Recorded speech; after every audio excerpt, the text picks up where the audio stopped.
Okay, let's do a quick mic check.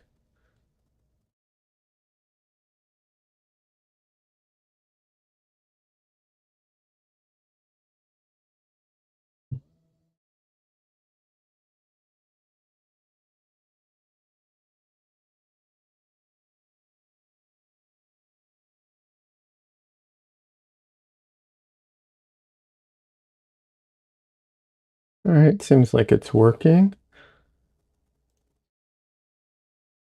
Hopefully, hopefully, YouTube will not give me any problems today. I checked some things, I made some adjustments to my bit rate. Hopefully, yeah, hopefully it runs smooth today. You can hear me? Thanks, Michelle, for letting me know. All right. Um,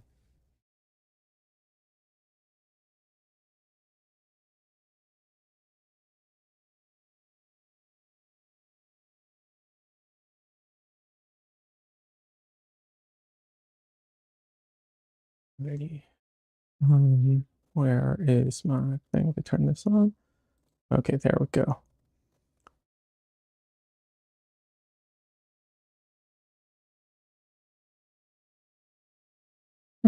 Hello, how's everyone doing? I hope everyone's having a good weekend, a good Sunday.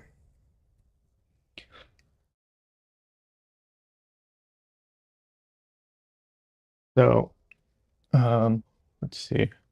I'm going to be working on this painting some more today. Hopefully I'll finish it today or get it stream finished at least, meaning I won't do anything more uh, on stream and I'll just finish it at on my own time, because when painting gets to a certain stage, it's really hard for me uh, to film or stream the process. So um, at a certain point, I just turn off all the cameras and just do it on my own time.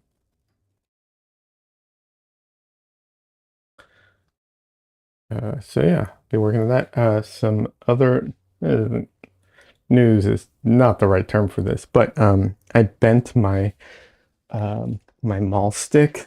It's a very flimsy, retractable, uh, what's it called? It's got a magnet on the end. The whole idea is that it's retractable, but it's one of those super flimsy, like, you know, thingy. I don't know. It's meant to grab things in between, like, metal things in between, like, I don't know, the car door, or, the car seats or whatever. It's one of those things, but yeah, very easily bent. So I bent mine, so I had to make a new maul stick. So I have a homemade maul stick, which, I'll be honest, not a fan of the one I made. It's too heavy for me. The other one was so light, and this one's heavy. To the point that I don't like it, but we'll see. Maybe I'll make some adjustments to it and improve it at some point. Um, Maybe I'll do something to the end where I put a hook on it or something so it'll be more comfortable. We'll see. I know it doesn't seem like much, but at least making a maul stick is pretty easy. It's just a wooden dowel. I used acrylic. First I used gesso, and the gesso was not smooth enough to my liking, so I then put acrylic medium on top of the gesso so that it's smoother, because this was not a high quality piece of wood. And then I just taped a piece of cloth to the end. Um, so yeah, there are nicer ways of making a maul stick, but it doesn't get much cheaper or easier than that.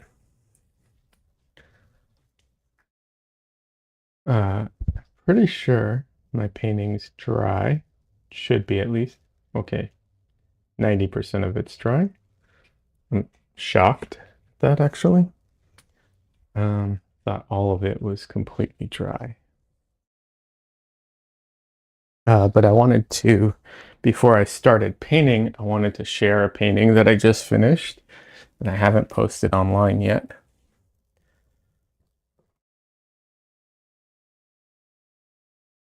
You can't see the very, very top of it, but most of the painting's there.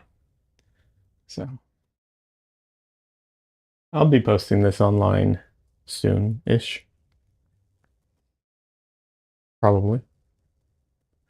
But I wanted to share it here. So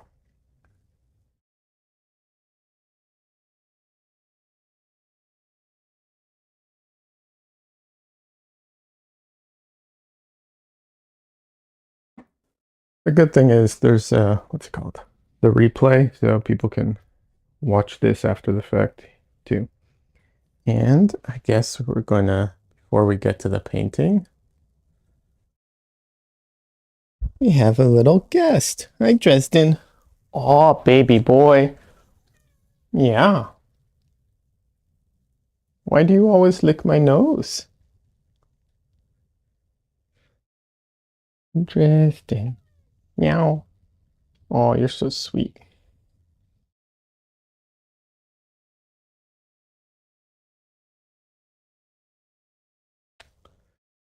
Michelle says, I like how it came out. It looks really good. Thank you.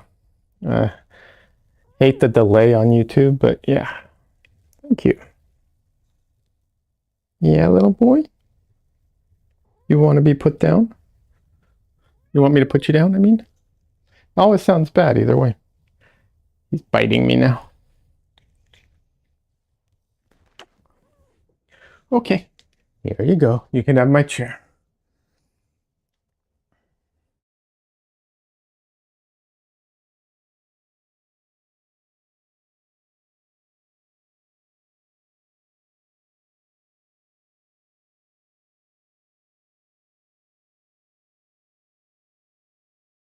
Yeah, that painting was supposed to be a quick painting, and it relatively was. I still took longer than I wanted to, and at some point I decided that since it was taking longer, I'd put in more time anyways, not to worry about the speed. But overall, it still was a pretty quick painting. I did it in 3 days, but didn't actually take 3 days worth of painting. So pretty happy with it. Sorry, I need to take a sip real quick.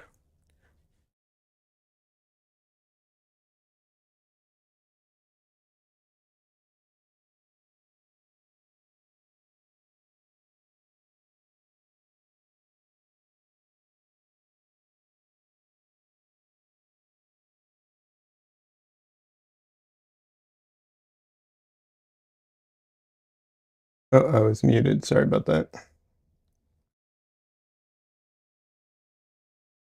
Okay.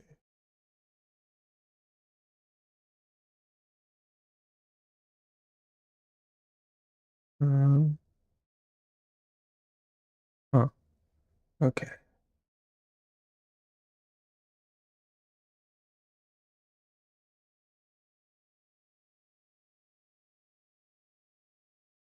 Alrighty. Well, I'll get started on the painting. And if anyone has questions or subjects they want to talk about, by all means, I am open to all of that. Um, I know I've heard from multiple people in the past that they feel bad about talking to me while I'm painting because they worry they're distracting me or something. And I mean, don't get me wrong, sometimes they are, but that's also like the point of live streaming. If you know, if I wasn't expecting to talk to people, I would just, I wouldn't look at chat or I would mute my mic or both. You know, I could easily, well, I was gonna say I could easily monologue. I can't easily monologue. Monologuing is actually pretty hard, but I could theoretically do it. I could get ChatGPT to just write me a whole script and read it off and just do that.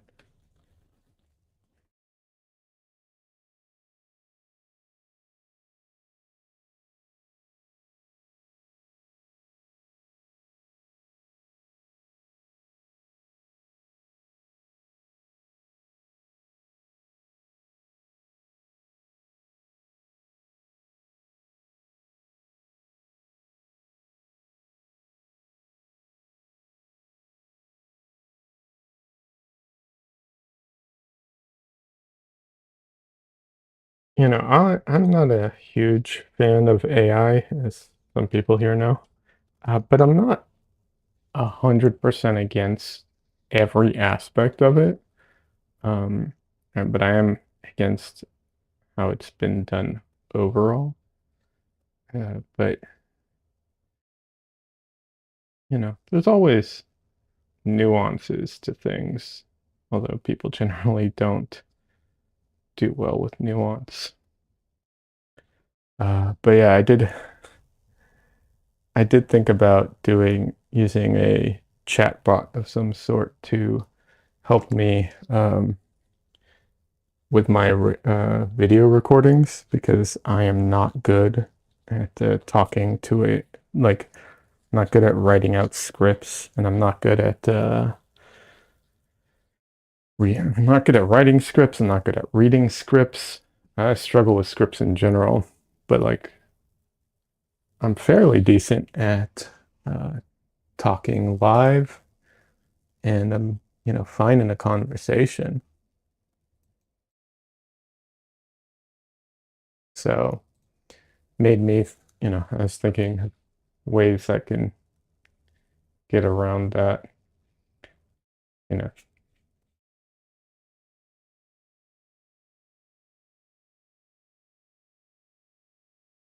we'll see. I haven't found any that like fit the bill well, so probably won't be using that.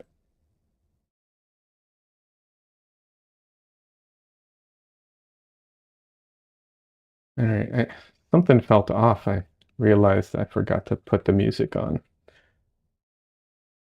You all shouldn't hear the music, unfortunately. Um, what's it called? The music is only for me, for numerous reasons, mostly because copyright issues. YouTube is very strict about that. Twitch is a little less, but yeah. Hey, Des, welcome. Des says I'm here trying to force myself to start painting. Just need to take the first step. Just start. What step are you at right now? Is your panel ready? Is your paint ready? Is everything out and laid out and ready to go, and you're just not putting the paint on the canvas? Is that where you're at? I'm oiling out for anyone who isn't familiar with it. Process of oiling out is purely to make it so that it feels more like a wet on wet painting and you don't get dry brush effects. I use what is it I use to oil out? Oh my God, I forgot the name. Oleo gel. It's a linseed oil gel. But you can use straight up oil and it's fine. You need a very, very thin layer to oil out. It also helps with any colors that have sunken in so you can see them more accurately. And then, the painting has to be dry to oil out. And then what else? Yeah. Um, so that's what oiling out is all about. Usually you don't want to oil out the whole thing, but this is a very small panel. It's a 9 by 12. So I'll probably be touching most of it today. This says, I've grabbed a sketchbook and put a base coat of acrylic down. My palette has not been prepped. Is prepping your palette the next step? If so, do that. do that now.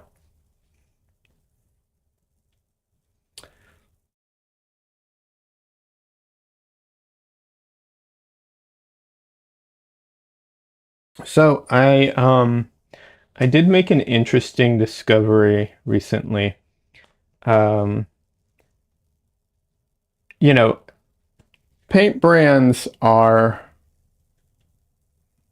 paint, what's it called?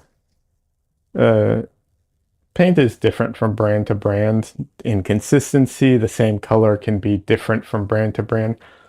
There's not, there's not 100% consistency between brands and even in the same brand sometimes.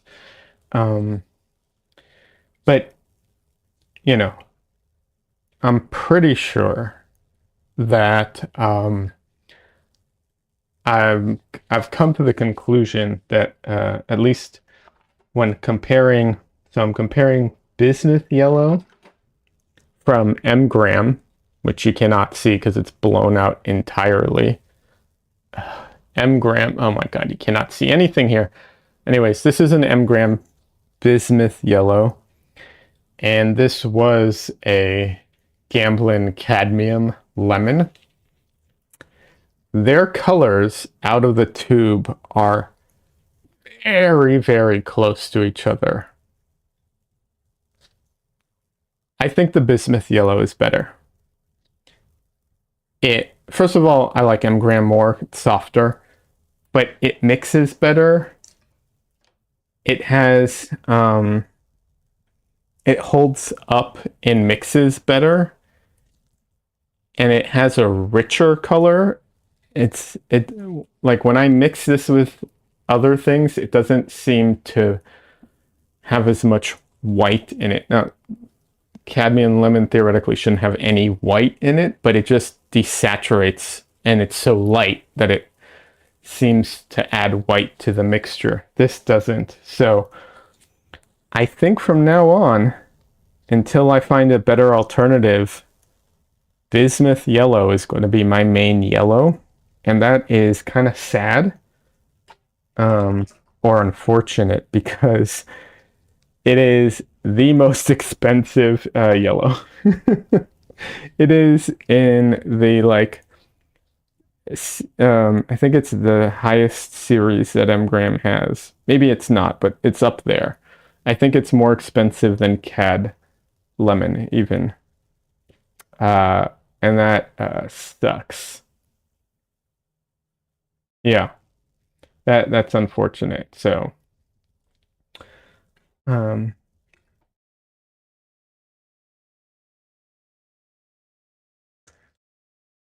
oh well. Luckily, most of my paints are so saturated that I end up having to add white or black or both. And white and black are generally, the cheapest of the colors. So, luckily there's that, but it's not 100%. So, oh well. I'll still look for other yellows. I'm still working on it. Um, I might I might actually buy another yellow and use that for, we'll say, 80% of things, and then just break out the bismuth yellow for the very, very bright things that might end up being the what's it called? Um,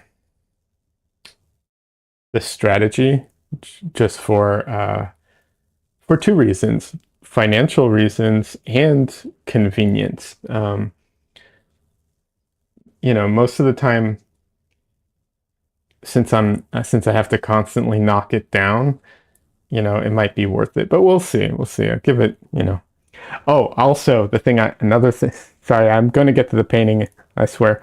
The other thing I hate about bismuth yellow, not hate, but that I find frustrating. Actually, same with quinacridone rose. Some companies don't have it in their large tubes, so you have to buy the small tubes, and that's frustrating because makes it even more expensive. And you have to like constantly buy them, and it's just overall less convenient. That's what it comes down to. All right, let's get started here.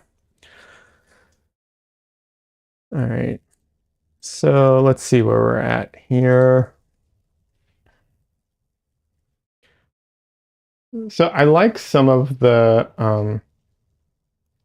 foliage that's coming out. Like it has some, like uh, like stages to it.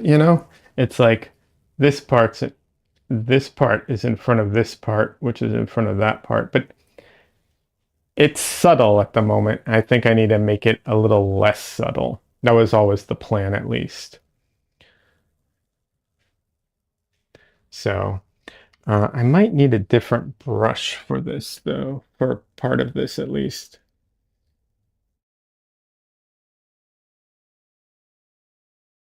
Let me go grab that.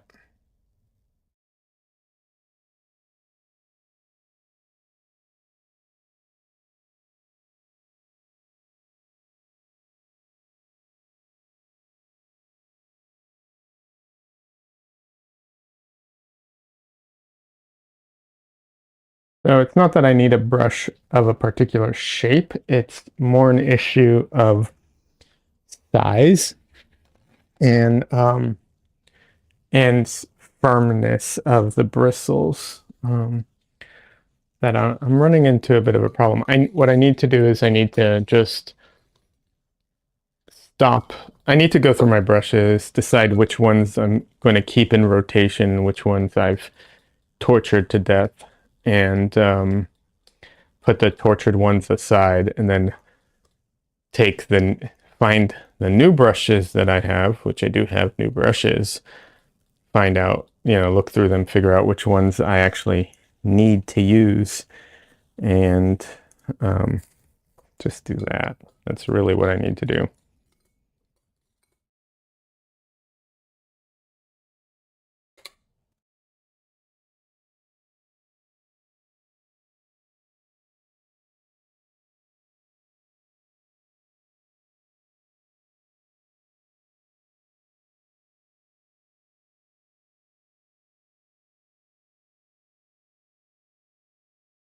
All right.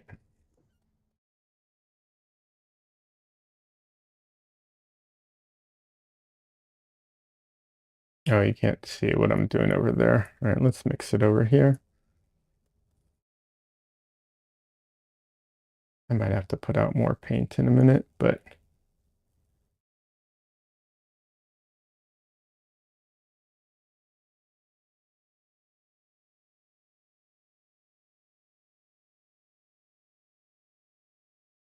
so I'm not an expert at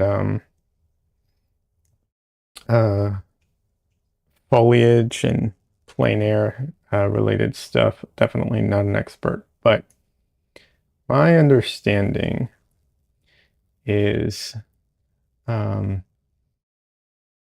as you go back further in space, and this is not far enough in space to really warrant it, so this is just a general conversation. um, but as you go further back distance wise, right? Um, so you get atmospheric perspective, which is that haziness you see far out, in the distance. That's basically all the all the air part, and all the particles that are in the air and everything combined. That is, getting in the way of the light essentially. And usually, with exceptions, of course, usually it kind of looks bluish or cool. That's generally the, you know, direction it goes.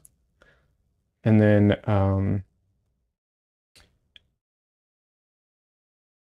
because of Part of this is because of the air and the particles. Part of this is the light wavelengths, and I am not an expert at light wavelengths or anything, but my understanding is as you go further back, certain colors tend to drop off because they are, I think, because they're shorter wavelengths, so they it's either because they're shorter or longer. I can't remember. Honestly, I cannot remember which one. But either way, they tend to drop off. And so I think it's blue is the longest. Um, so so it goes from shortest to longest, I think, that they drop the drop off rate. Um, or it's reversed. But either way, it's, I think, if I'm not mistaken, it's yellow is the first to kind of drop off. And then um, and then red, and then blue.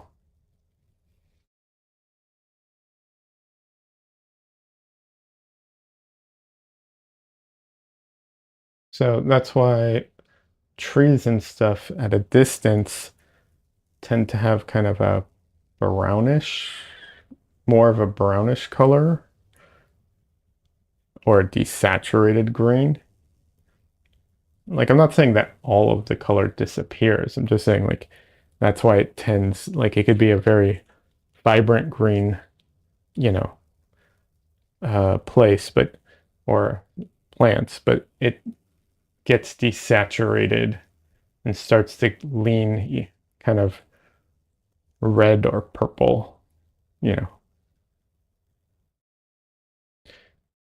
Hi, Jared. Welcome. Jared Small. Nice work. Says nice work. Thank you. Appreciate that. How are you doing today? What are you up to today? Other than stopping into stream.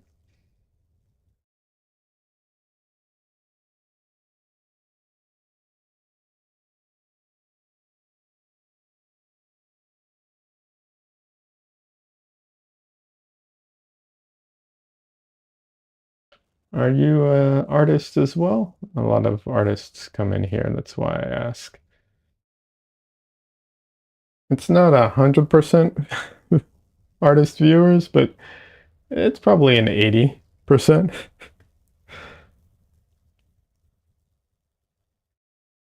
Definitely some people that aren't, but you know, if I had to say, the majority, it's a safe bet. That's why I always ask.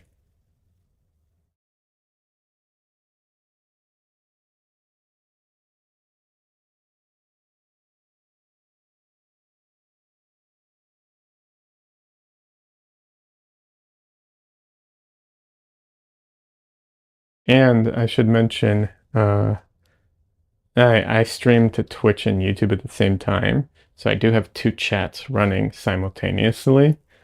So if I'm talking to people that appear to not be there, that is why.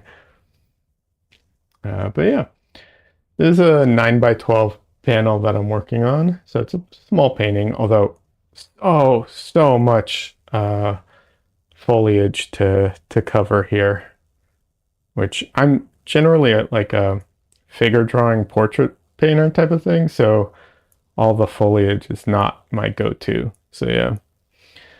Jared says, doing well, thanks. I'm an artist thinking about painting today. You should paint today. Today's a great day to paint. What kind of stuff do you paint? And if you have to leave to go paint, you should do that. My stream is not worth missing out on painting.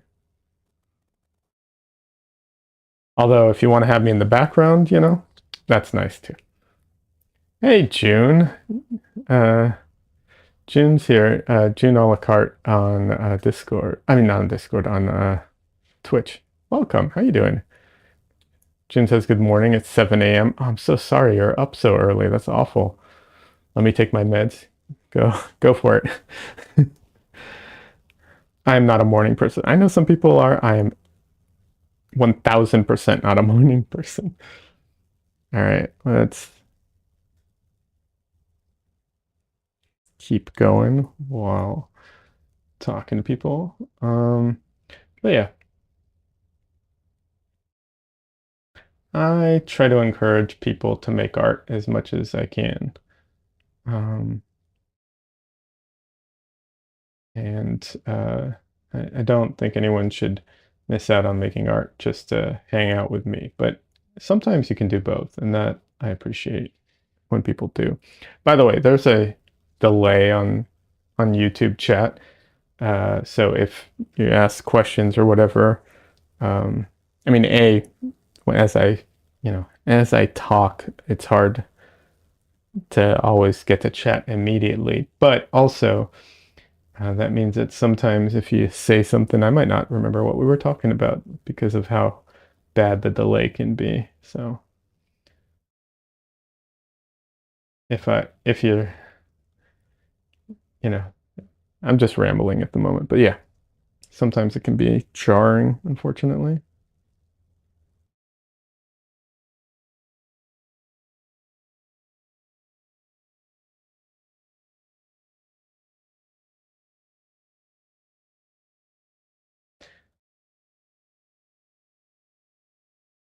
So I'm trying to just get like I'm not trying to paint the leaves and everything right now. I'll be doing some of that detail at some point, but right now I'm just trying to get like the big masses.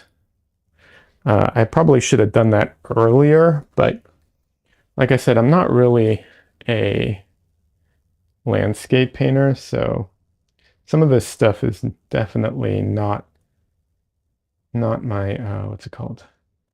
I'm not playing to my strengths here, so which is fine. It's always good to what's it called?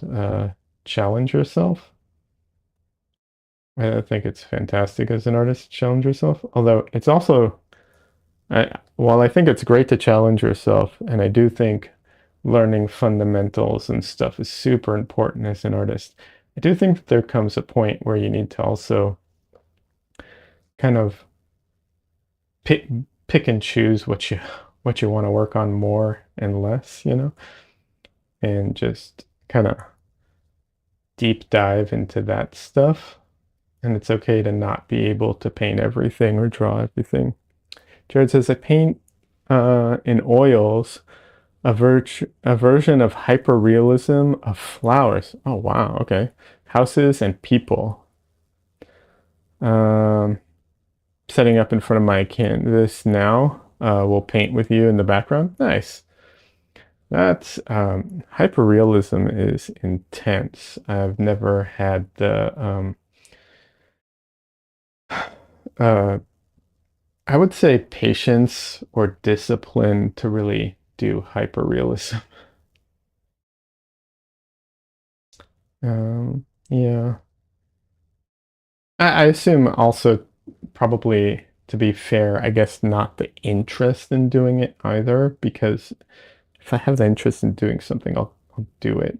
So, but there's a ton of art out there that's what I love about art. There's a ton of art out there that I like or appreciate looking at that I don't enjoy producing.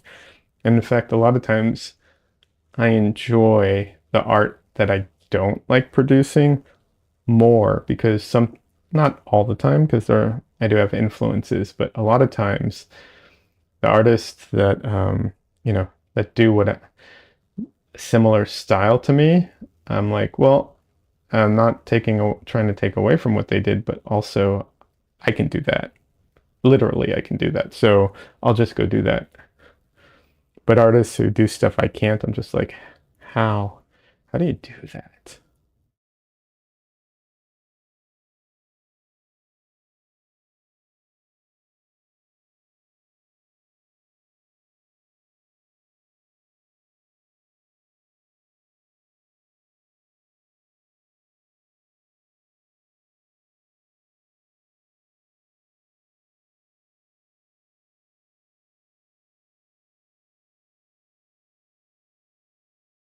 But yeah, hyperrealism has always been one of those things that I'm just like, there's no way I will ever paint like this. Jared says it's funny. I look up to people that paint more expressive. I can't do that well. Yeah, that's fair. So I have a background um, in comic books and illustration, and I work as a storyboard artist. Um, so a very different style, of art. And when I when I got into painting, and in fact, when I from comic books, I was always a very detailed and very like yeah, I guess just detailed, very much into the details and stuff like that. And in comics, in illustration, you try to be very well, not in all comics, but realistic comics try to be very, realistic. You try to get all the muscles right, even if they're exaggerated. You're trying to get them right, and then when you're drawing people, it kind of translates over. And I too have always appreciated people who paint more expressively. And when I eventually when I decided to get into oil painting, the point of it was to paint for myself. It was all for personal projects. While I, worked, I wanted to have more projects that were my own, and so I got into it, and uh, I worked really hard to change my style and to develop a more loose and you know, what a lot of people call painterly style is really hard. And I'm still trying to push my style and develop it more and more, as I think every artist is. But yeah, trying to push not, yeah, trying to push past your kind of natural inclinations and trying to push in a different direction into something that doesn't come naturally. Oh, it's so hard.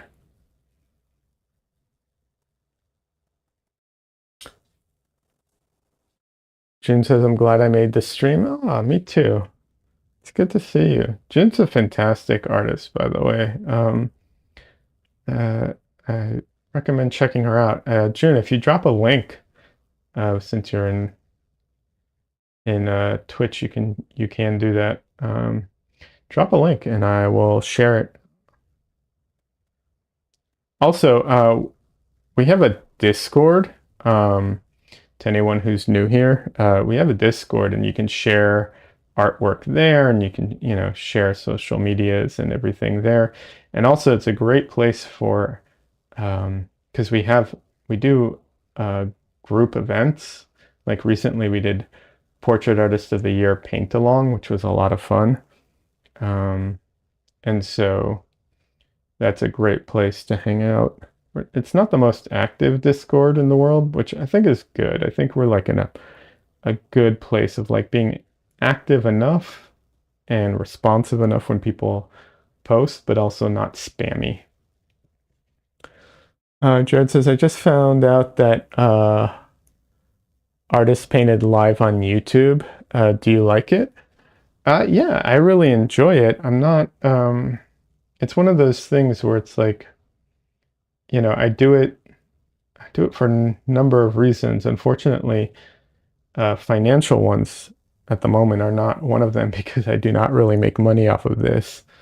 Although my paintings are for sale, and I try to tell people that. But generally speaking, it's so that I can meet more people, get better at talking to people and being on camera, and just sharing my artwork in general. Twitch is people also paint on Twitch. Twitch has better chat functionality and also less latency. But it has some limitations that are frustrating. So luckily you can simulcast. It's not that big of a deal. Yeah. June, you can share in my Discord, but you can also share in Twitch chat, because uh, Twitch allows me to share links, and then I can copy paste it into my YouTube. It's YouTube doesn't let viewers post links because here's why. I mean, for safety, of course, but it's supposed to let people post links, and I have it set up in the options. I went and did this, so you can post links, and I have to approve the links. It just never gives me the option to approve the links, so it just doesn't allow any of them because YouTube's moderation tools aren't as good.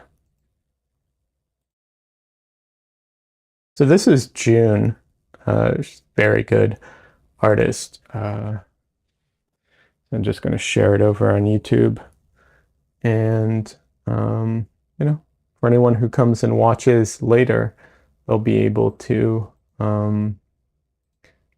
see it too. And I pinned it, so regardless of how many messages there are, they'll be able to see it.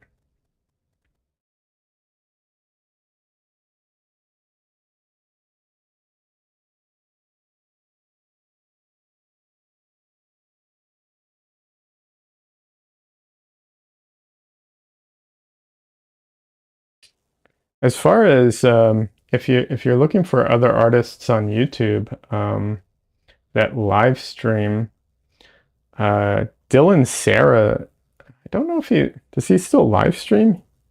Jeez, I don't know if he still live streams. He's got a good channel though, regardless. Dylan Sarah. Um, he doesn't do oil painting. He draws and does watercolor, but he's really good and fun. And he used to have a interview show. I'll be honest, I subscribe and haven't seen it lately, so my assumption is he hasn't been doing it. But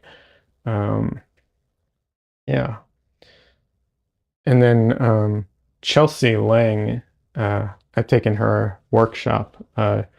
She teaches. She has a boot camp, but she has a YouTube channel that's really good. She doesn't live stream, but she has a great channel.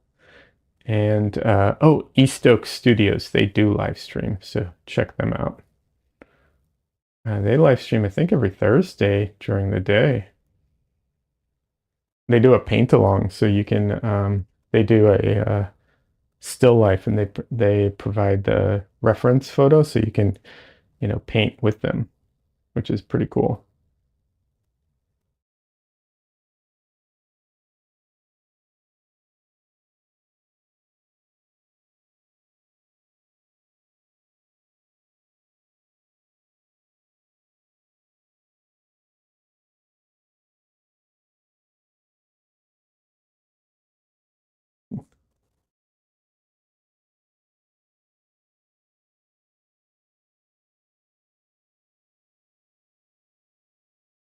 Sorry, I don't have links to all those people, but yeah.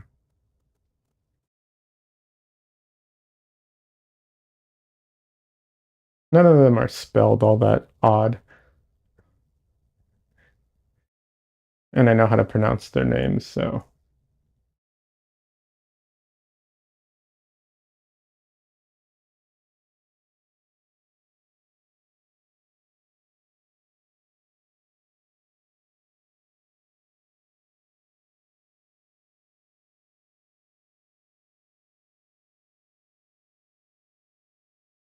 Jun says, Liad, you are welcome to join my Discord. It's full of cats. Yeah, absolutely. Send me an invite. I'll join. I didn't know you had one.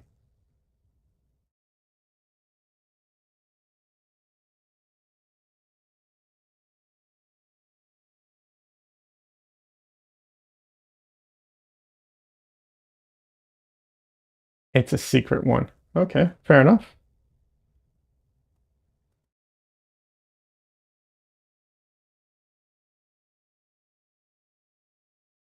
I'm debating if I should turn my Discord into a community Discord, like that Discord has a functionality specifically, like where you like turn it into a community, and There's all kinds of features you get, but limitation. Anyways, yeah, I haven't decided on that yet.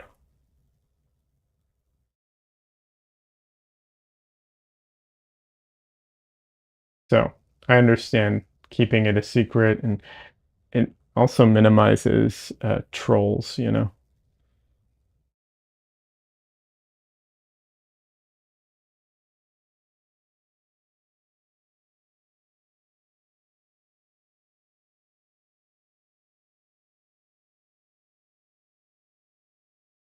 Jin says, I mean, anyone can join, but I like to know the person first. Yeah, I get that.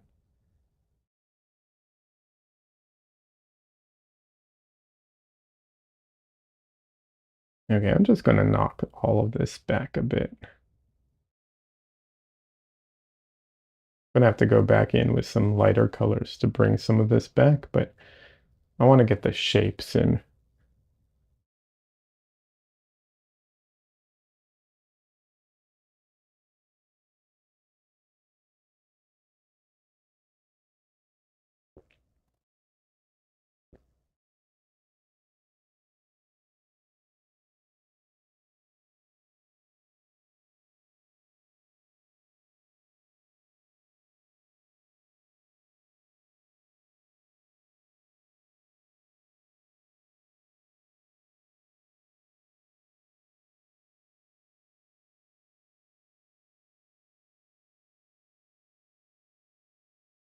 I feel like I need to get in here and add some of these trees a little more.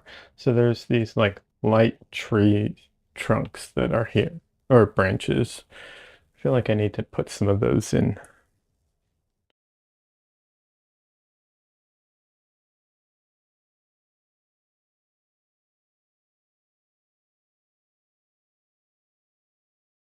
June says, I like this man with the skirt.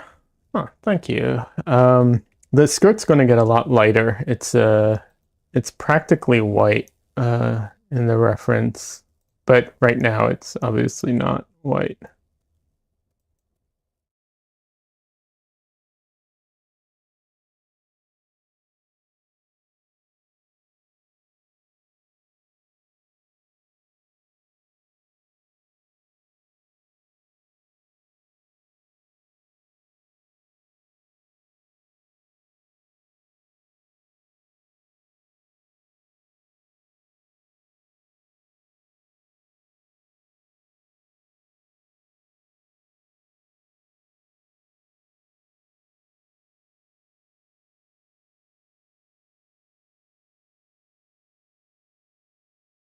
That says I changed my name color. Oh, so Leon won't get confused. Thank you, appreciate it. Jin says I tried the Nick Varung Patreon and it was so hard because he paints like a watercolor artist. Okay. I don't know him. Is he a watercolor artist or he paints oils like a watercolor painter? And yeah, it does. Thank you. Appreciate it.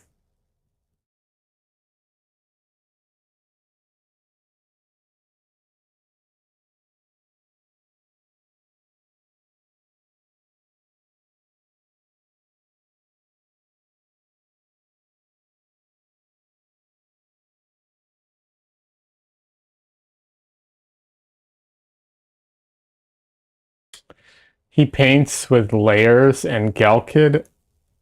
Oh, sorry. There's nothing wrong with that. Uh, except for what the experience of that is like, in my opinion, personally. Yeah, no, thank you.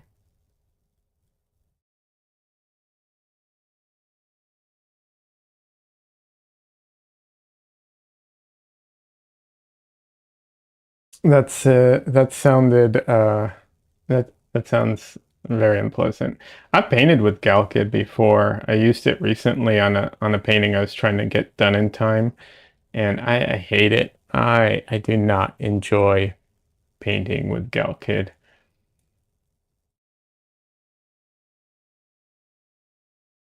Jane says it looks beautiful, but it was so hard for me, and I think my end result didn't look good. I'd love to see what you did with it, but it is hard. I when I took a class with Nicholas Uribe, um, one of the what's it called? One of the exercises he had us do was this exercise where we had to paint with different colors in different we had to paint with different like certain colors in kind of different order. So like because of how the colors worked, you had to kind of use transparency for some of it. So you had to like draw out everything and then lay in all your darks, and then you had to do like a wash over that to get kind of your midtones, and then you had to go in with like a light color for your lights. But because of the way that the colors worked, you couldn't go back a step, right?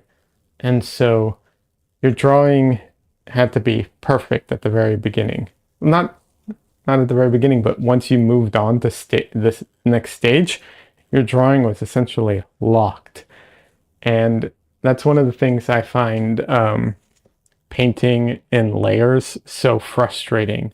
You know, that it's like as you go through the steps, each step is kind of locked in place. Now, I know there are technically ways of, making changes and so on, but yeah, it just, I do not enjoy that way of painting. And I've done it before when I was in art school. One of the systems my teacher, one of the yeah, I guess um, one of the ways my teacher taught us to paint was in acrylics and layered. And I like it gave fantastic results, but I hate it. Hey, Lost Pixel, welcome. Good to see you. June says, I think I will use Linseed for this, for his other tutorials. Please don't tell him. I won't say anything. Excuse me, I just need to go write up an email real quick. Yeah, completely unrelated.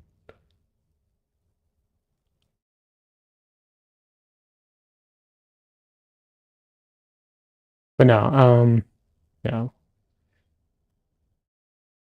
I think the process, like obviously how you paint, what influences what the painting looks like. Like the process of painting influences what the painting looks like. But also just that what the experience is like is so important and individual to each artist. Yeah.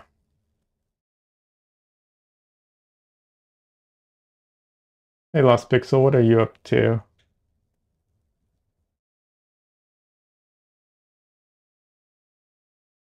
You had a chance to test the GUI version yet? I have not. I don't want to get into everything but I have not. But I will be soon. And when I say soon, I mean in the next couple days, literally. I'm sorry, I haven't had a chance yet.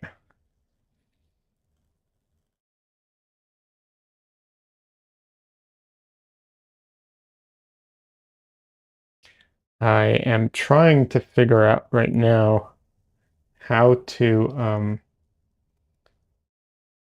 trying to figure out if I can convert my whole library of videos into AV1 um, encoding to save space. Um, because I would like to reduce the sizes. But I'm running into a ton of issues with it. So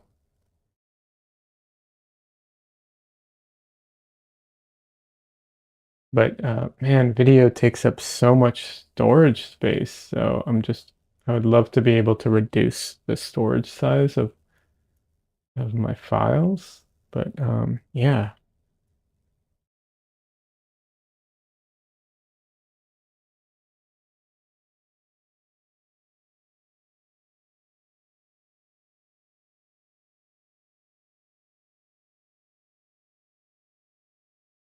Lost Pixels is probably going to stream later. Awesome. Have you been making anything? Have you been working on anything new? Any new emotes or anything you want to share with us? Lost Pixel streams on Twitch. He does 3D stuff mostly, but really fun stuff. He has a cat emoji, if I or emote, if I remember correctly. Unless I'm getting things completely confused.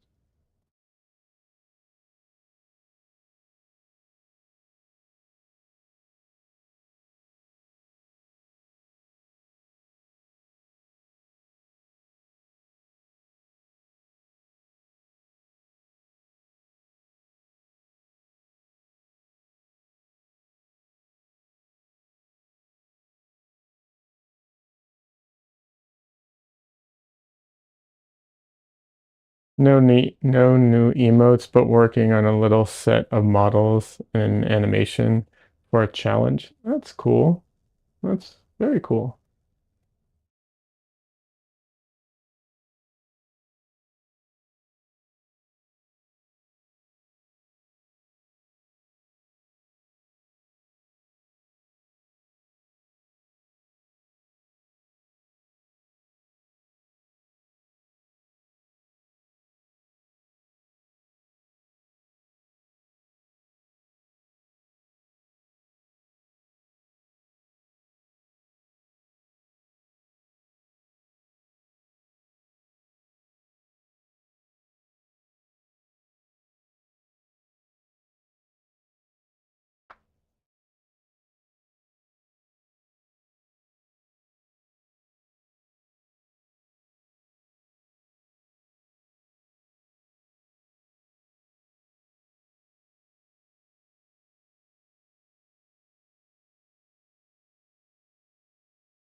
We're gonna have to detail out some of these branches and stuff, but I wanted to get like an overall of them, at least some of it.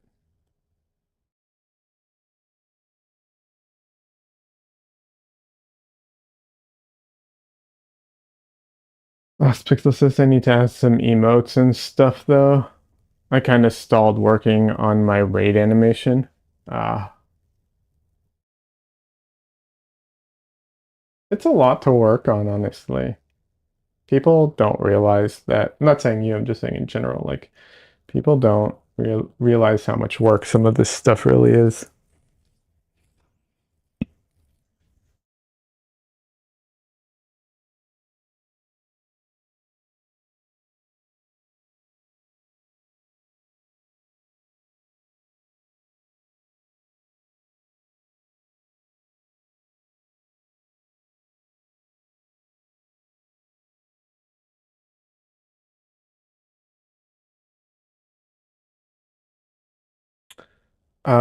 What is the light blue color on your palette? June. I only have 5 colors on my palette. White up here, which you can't really see, but titanium white, Mars black, bismuth yellow, quinacridone rose, and phthalo blue, green shade technically. Although it, it's a little covered up right now with skin, but you can kind of see it there. That's my entire palette.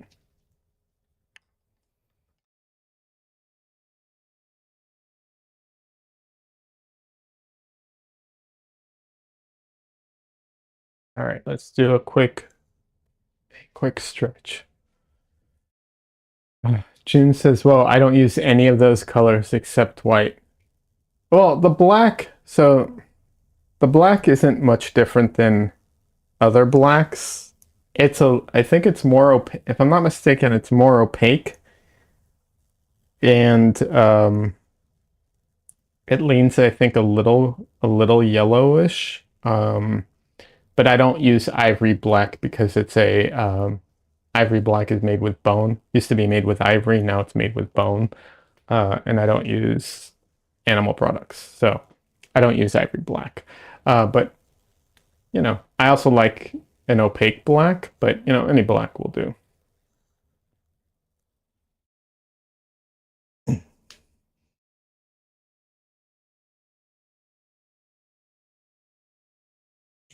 Just gonna do some stretches. Jin says, "Ooh, vegan paint." Yes. Yep.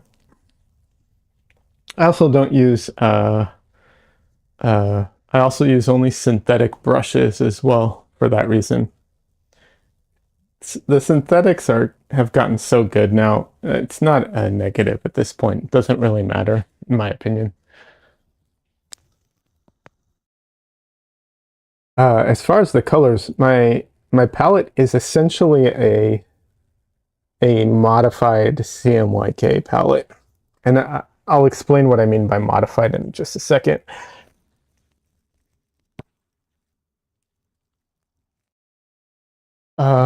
So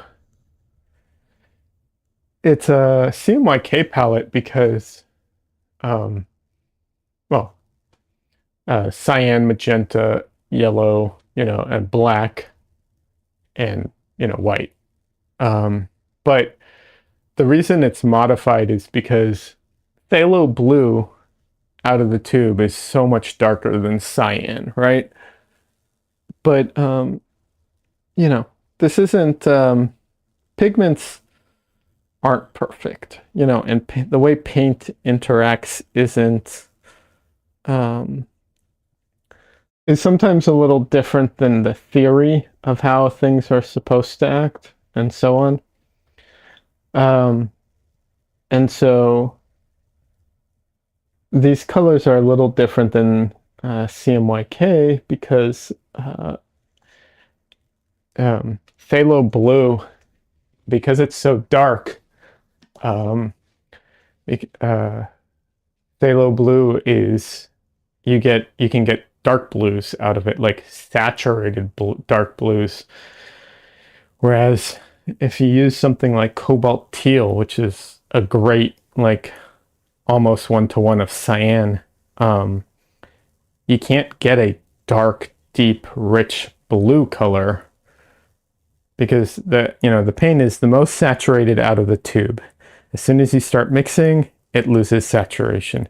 So if you mix red and maybe black into cyan to get to bring it down, you lose saturation, and so you can't get deep dark blues. But because phthalo blue is such a strong color and it's so staining, and it just takes over mixes. So you can mix phthalo blue into white and bring it up to cyan, and you can get it with a little bit of yellow and white. You can get it very, very close to like cobalt teal. It's not going to match cobalt teal out of the tube, but as long as you as long as you're mixing the cobalt teal with anything else, it'll match it. It just won't match it straight out of the tube. Yeah. And then quinacridone rose is technically a violet. It's a pigment code, it's PV, so pigment violet 19. And which is whatever, because it can be a violet, but when it's a rose, it's a more saturated version of like magenta. The most common magenta is the PR 122. Is it 122 or 11? Or wait, is it 122 or is it 112? Can't remember. It's either 122 or 112, but it's quinacridone magenta. The thing about quinacridone magenta is to get quinacridone magenta to match quinacridone rose, you need to add something like cad red to it, which is, defeats the purpose because then you have two reds. But to get quinacridone rose to match magenta, you add a little, you have to add a little blue and maybe desaturate it a little, and it can match quinacridone magenta. So it's a more versatile, color basically. Let's see. June says, yeah, I only use synthetics, but I'm too dumb to know which paints are vegan. I can tell you most of them are. It's only a very few that aren't. June says you should teach me more someday. At the moment, I just use what looks right. Sure. June says you're so right. One time I accidentally squirted out a year's worth of phthalo blue. Yeah, phthalo blue is crazy strong. A little goes a long way.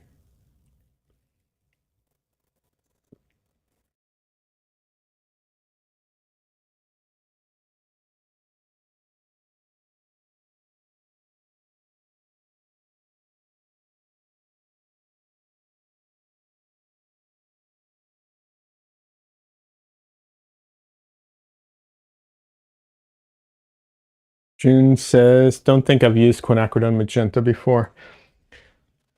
Okay, fair enough. Although you shouldn't. You should go with rose. It's better.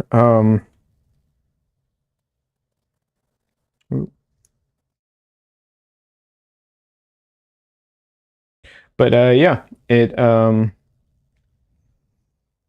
what's it called?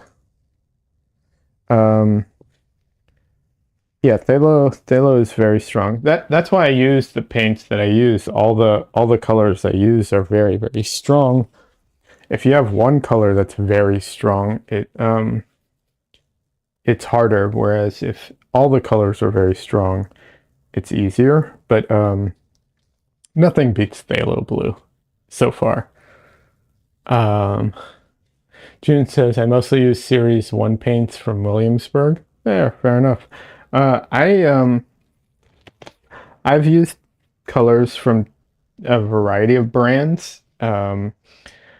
So far, my favorite is Mgram is my favorite.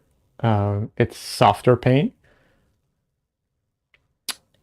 but I won't use their white anymore because their white has zinc in it. So I won't touch their white anymore, unfortunately. Um, Other than that, though, yeah, let's see. Each brand has a different series numbers, so it's kind of hard to say. Um, my yellow, I was just talking about it earlier today. I think I've landed on bismuth yellow as my yellow because I think it's better than cadmium lemon. And it's unfortunate because bismuth yellow is at least equal to, if not a higher series of paint, which makes it more expensive. So that sucks. What's it called? Let's see. Phthalo. What series is Phthalo? I don't remember. Let me check. Phthalo blue is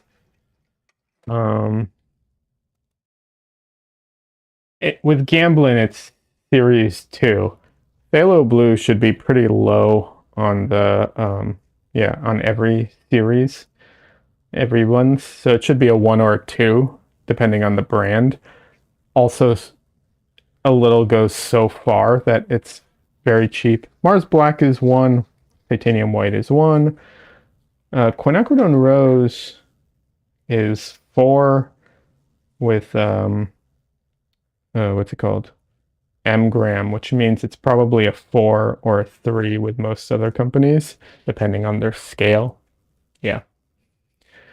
June says, I think my friend also loves phthalo blue. It's it's a better blue than ultramarine blue, but it's harder to use. And for the record, the reason I say better is I determine better by being by its versatility, right?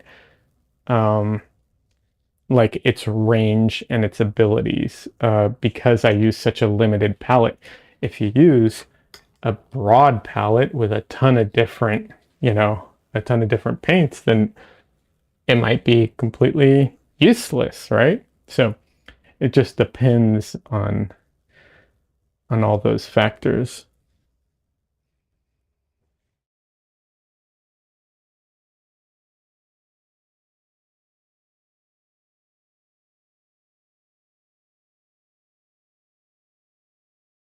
Um, it's like I said, it's harder to use, so that could be seen as like a negative, like, you know, what's it called?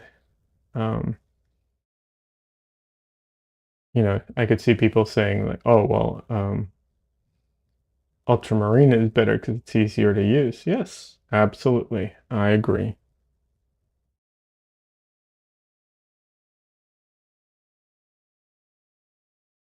June says, thank you for all your insights. Yeah, absolutely. I'm happy to talk about this stuff. I enjoy talking paints, and all the intricacies of this stuff.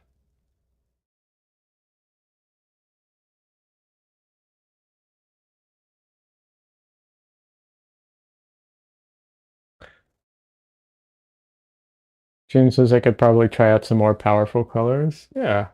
I mean, like I said, there's nothing wrong. No, first of all, it doesn't matter. Whatever you use, first of all, your paintings are great regardless of what you use. So obviously you're using your paints well. A. B, it's definitely personal preference. For instance, I used to have, what's it called? I used to have uh, earth tones on my palette. I still have tubes that I break out occasionally for different things. But the reason I stopped using earth tones in my palette was because I got so frustrated with how quickly they dried. That's it. That's the only reason I originally stopped having earth tones on my palette.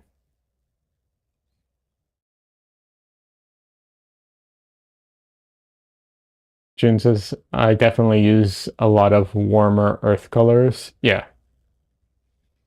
Yeah. I just got frustrated with them drying. They would just dry on my palette regardless of anything I did.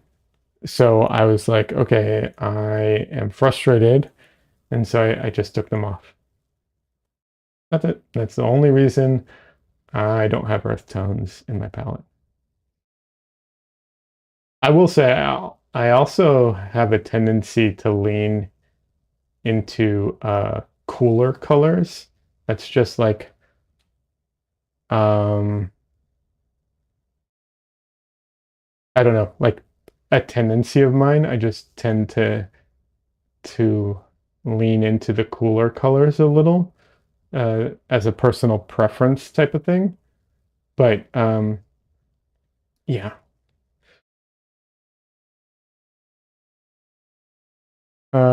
June says they dry different? Question mark. Yeah, different pigments dry at different speeds. So what's it called? One of the fastest drying pigments I'm aware of is naturally. I mean, they don't without modifying it. Oh, what is it? Uh, umber, burnt umber? No, raw umber. Oh, that shit dries so goddamn fast. Um, yeah, it would drive me nuts. not only would it dry on the palette, and not only would it dry on the painting fast, that can be a positive if you want your painting to dry faster. Sometimes you need it to dry faster. That can be a positive. It would dry my palette, even when I sealed it airtight with what's it called? Um, Clove oil and everything. It still would be dry the next day on my palette. It would drive me nuts. I'd put clove oil in, and I'd put walnut oil in it. Nothing. Finally, it's just like, you know what? I can mix brown. I don't need this in my life.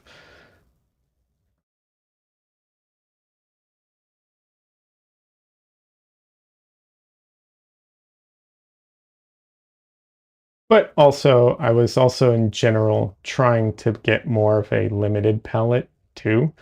And so I've always been pursuing a limited palette. My palette is not the most limited in the world, but it's limited. I what's his name? Nicholas Uribe, I think, claims that anything five or under is a limited palette in his mind. I don't know if you know, that's very subjective, but yeah, uh, I was always trying to get a limited palette.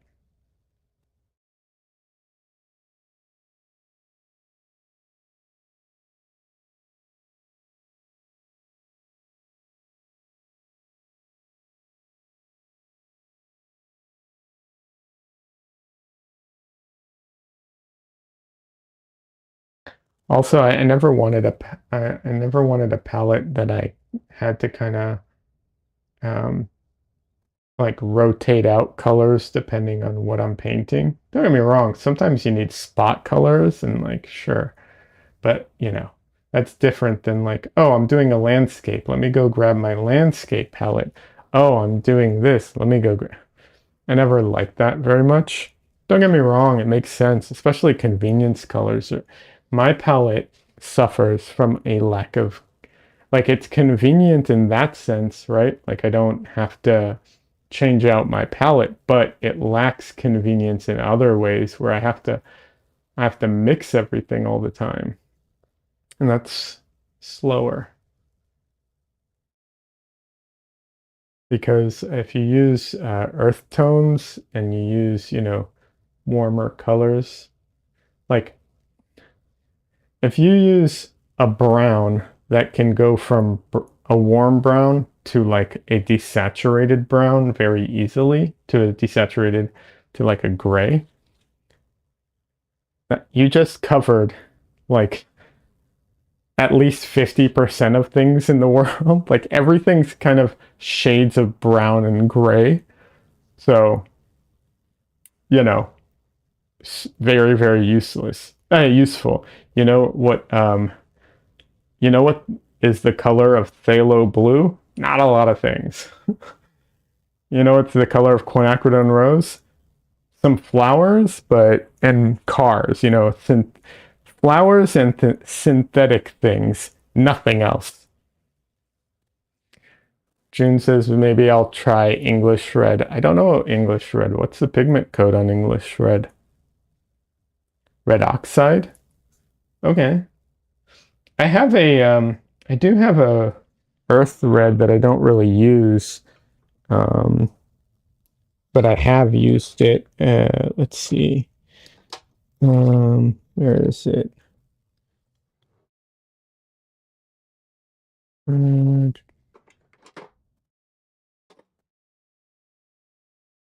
okay, I don't think I can find it. It's like transparent. Oh, here it is. Transparent earth red from Gamblin. Transparent earth red.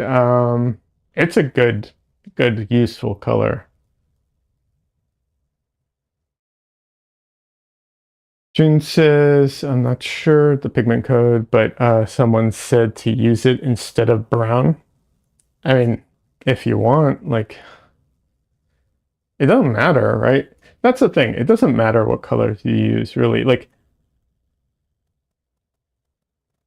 yeah, the colors you use don't really matter. It's more an issue of do they do the functions that you want? And Um, so functionality, um, convenience, and of course, certain palettes will lean in certain directions, so you have to be aware of that, right?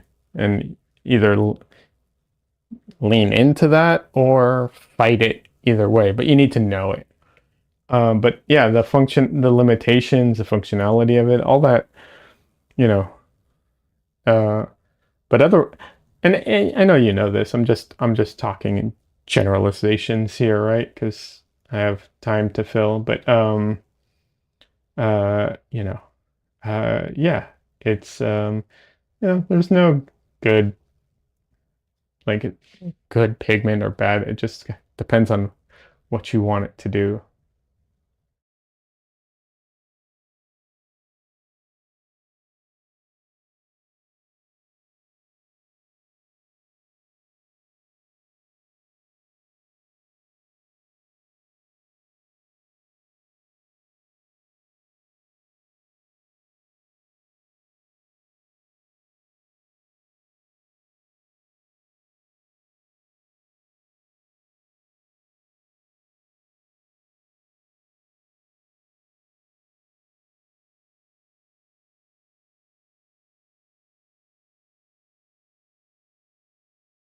Oh, and going back to it, I just because I saw it still in the question, but going back to vegan colors, almost all the paints are vegan. The only ones that paint that aren't is that I'm aware of is bone black, also ivory black. Anything that says bone or something like that probably isn't. But generally speaking, everything else should be vegan friendly technically. Obviously mummy brown, unless it's a synthetic mummy brown, because no one makes the real thing anymore. But on the off chance that you're getting the legit thing, um, you know, just be aware it's a ground up mummy in there. That's what mummy brown is. Was that a sustainable business model? It didn't seem like it. So why anyone came up with that color, I have no idea. But it's a real thing.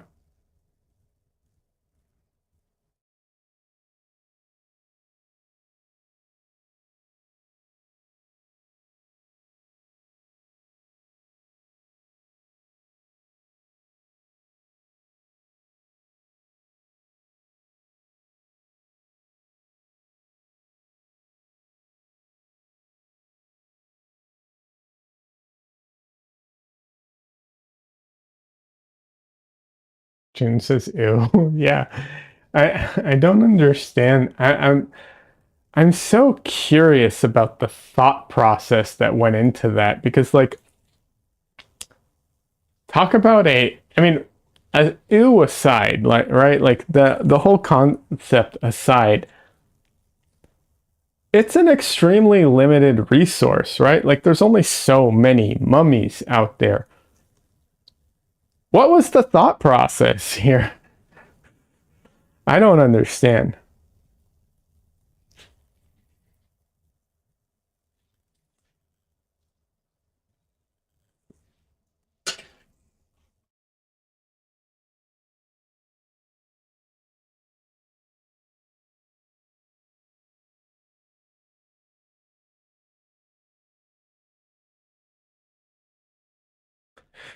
June says, imagine if they used it to paint something very underwhelming, though. I'm sure they have.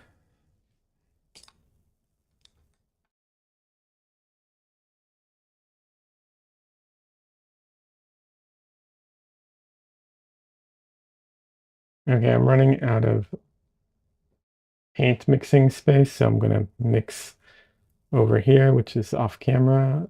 I apologize, but I'm running out of space.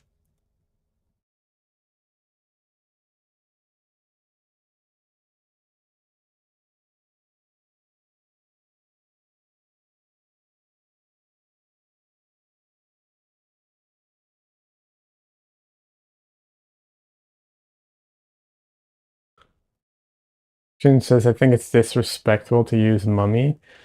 I mean, yeah. Um, I agree.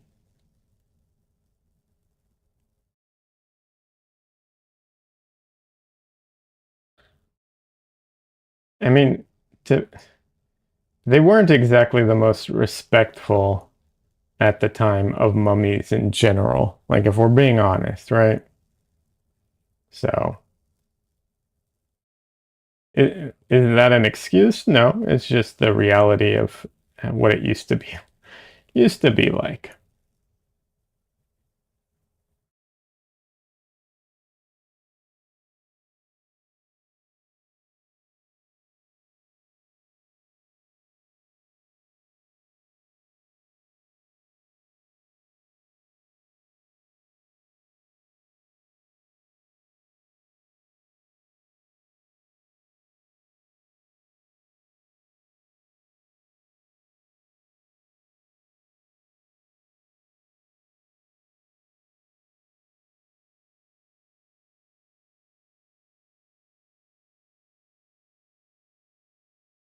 So I don't really clean my brush with Gamsol while I'm painting. Sometimes, so if I need a very like bright color or something, and it's having issues because there's paint stuck in the brush even after wiping it off, I'll just grab some like white, or I'll grab some oil, and I'll just kind of do this to work out some of the whatever color is left over in the brush. So just saying that because people are like worried about fumes. That's how I avoid using Gamsol most of the time. Uh, Jin says I just leave my brushes in linseed oil. Sure, I'm talking about while I'm painting. I don't like. I have a container of Gamsol. I can open it and clean my brush if I like really need to, but I keep it closed in an airtight container most of the time because I don't want you know I don't want to worry about the fumes.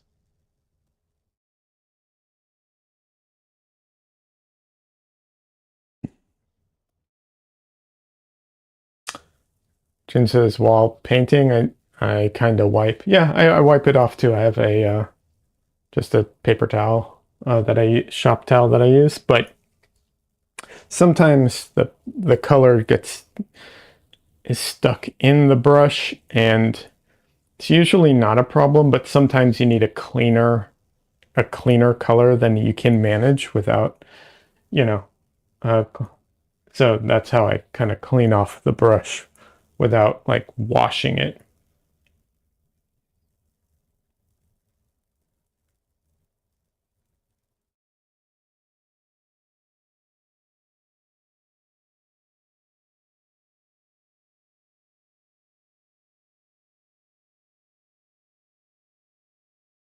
Uh, June says, I think I just use linseed from the jar.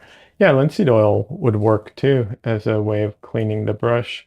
I just don't have it. I do that as well. I just don't have linseed oil open next to me right now. I'm using oleo gel right now for my medium, which for anyone who doesn't know, oleo gel is a linseed oil gel without any solvents in it. Um, yeah.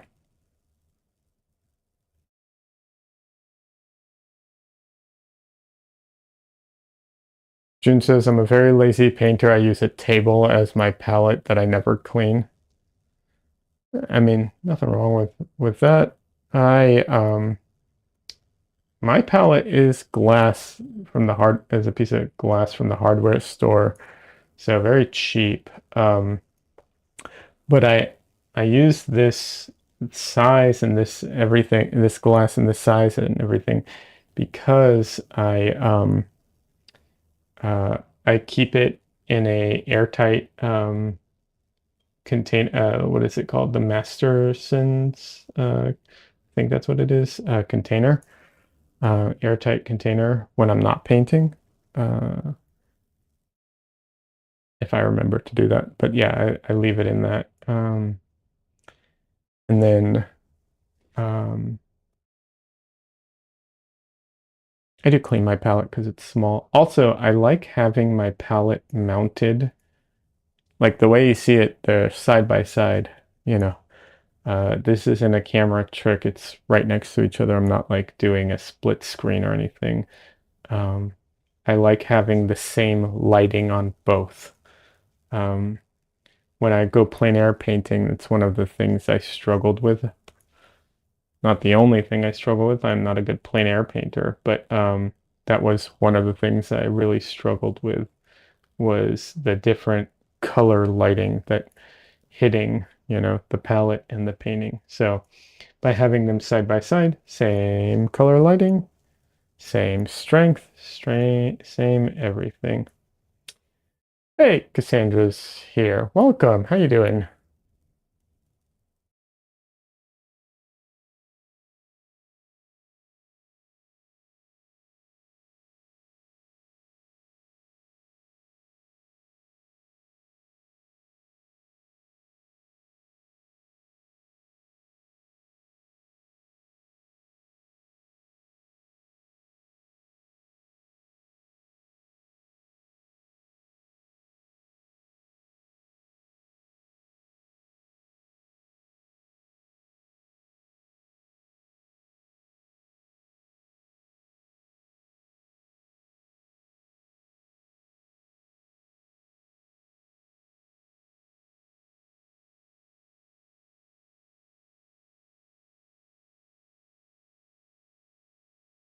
Let's see. Cassandra says, just sat out on the back porch and got some vitamin D.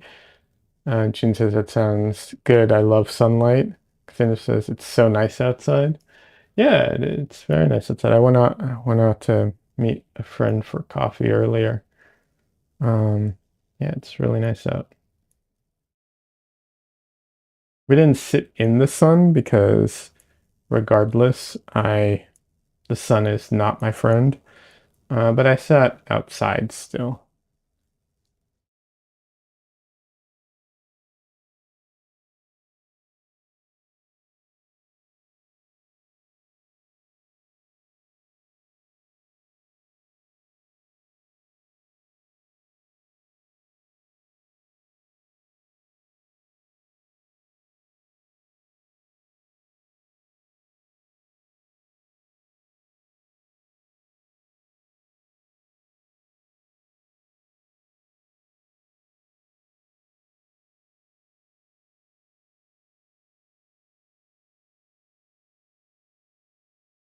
Yeah, the temperature went down a little yesterday, which is very nice because it was too hot before.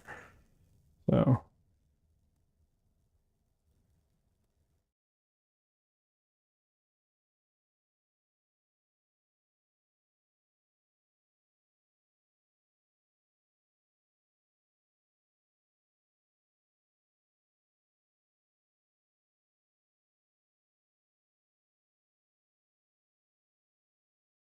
Cassandra says got some good painting time in this morning and things are going well. Uh, I don't know how you had time. Uh, honestly, it just sounds like you're a morning person.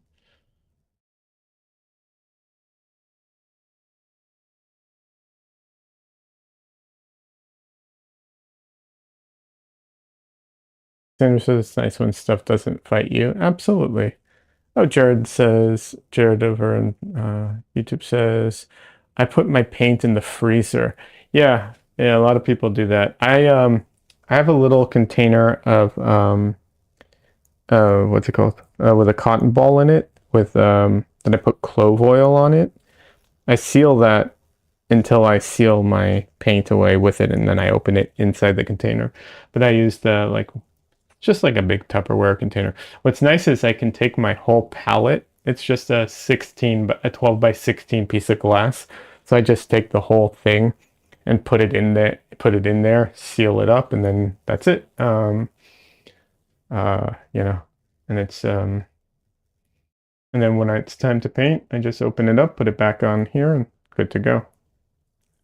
But, there's no, you know, right way or whatever. It's just whatever is convenient. I strongly believe that the most important thing is that it be convenient. Whatever it is, it has to be convenient and quick. That's the best.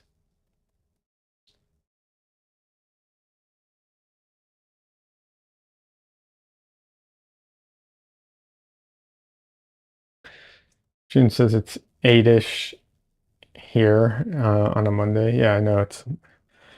Look, I um I am not a morning person. Okay, I'm like an anti-morning person, and not like I'm against morning people. It's just I'm so not a morning person that I naturally clash with morning people just by existing.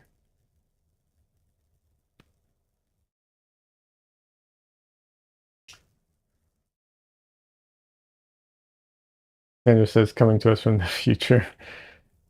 June. Yeah, June's in the future.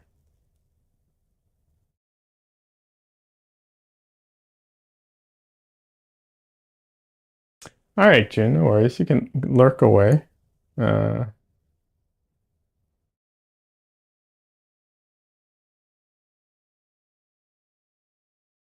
yeah, lurk away.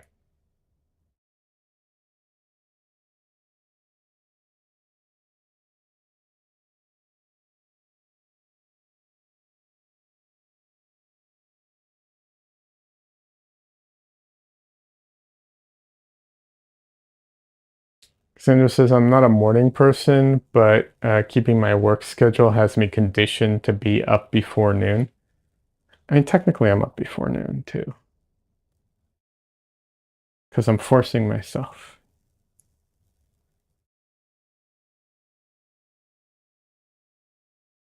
I am literally like forcing myself to be up by like 11. Um, yeah, it's rough.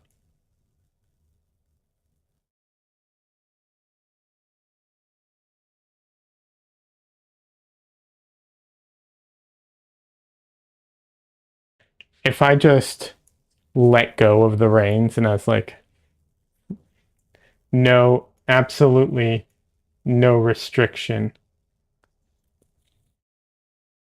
I think I think after a little while, I'd probably be waking up around 1 or 2. I think that's where I'd probably end up. Like, if I just let the reins go entirely.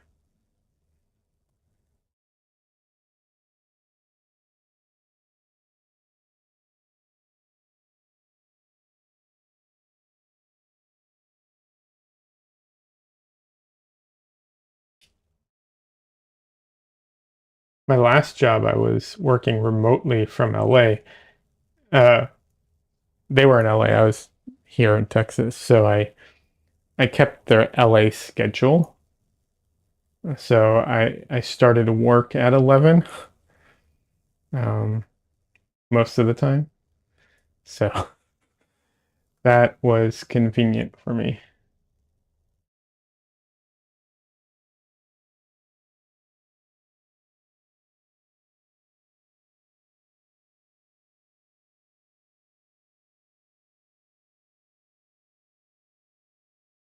And I said, yeah, that's nice. Yeah, no, it's very convenient.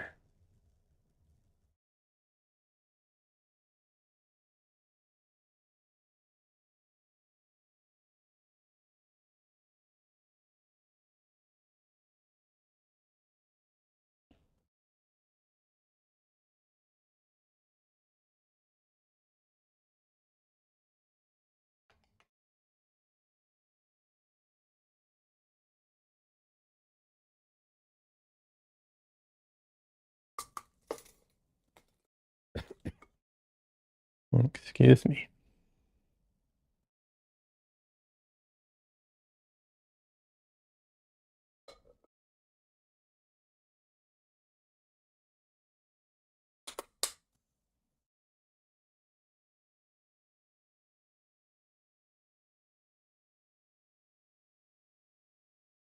But it is, I will say, it is hard to keep a schedule that is so different from everybody else. It's very difficult. Um, it just it really makes life challenging in a lot of ways. And that's something that I find very frustrating.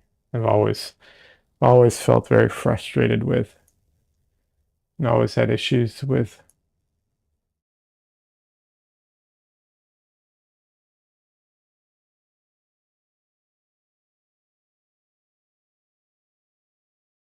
Sandra says it certainly can, yeah. Uh, Sandra says people make enjoy making fun of you if you get up late. Yeah, that's always been a frustrating thing as well. I've I have been called lazy. I've been, you know, made fun of for it a lot. Yeah, um, that's definitely something that I've had a lot of. And people are like, "Oh, you just wake up at like, 12 or whatever, whatever it is." Like I've had that all the time. It's like, yeah, okay.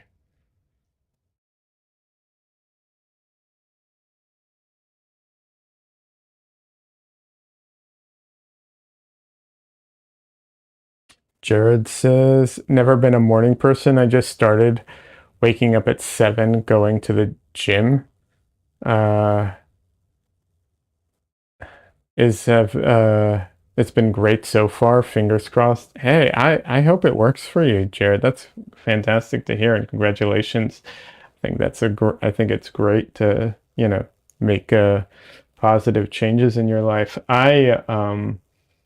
Yeah, I've had to wake up early many times in my life for long, long periods of time. Most people, most people are a little more flexible than I am when it comes to their sleep schedule. And what I mean by that is like a lot of people can get on a routine and stay, and be fine with it. You know, uh, their ability to adjust their routine and be okay is a lot more uh, what's it called? Flexible than I am. I have a very very strong like circadian rhythm that is very very offset. I am just screwed on that. Yeah, it's one of those things. It's just it is what it is. I've even seen a doctor about it. Like I'm not. This isn't just me. Like oh, I'm just a night. I'm like I have gone to doctors. I tried medication for a while. Yeah, I made an effort.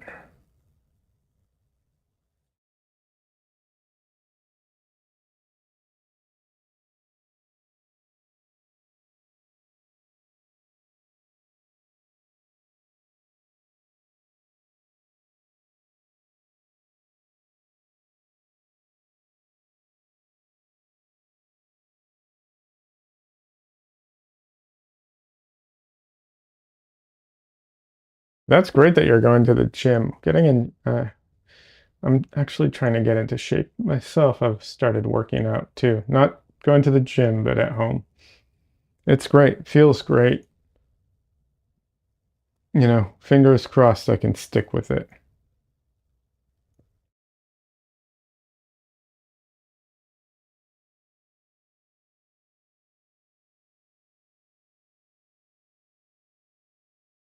So this skirt is one of those sheer materials. It's like layered, multiple, you know, layers of the material. So it's got a lot of like subtle textures to it, which I'm trying to get into it as I build up the color.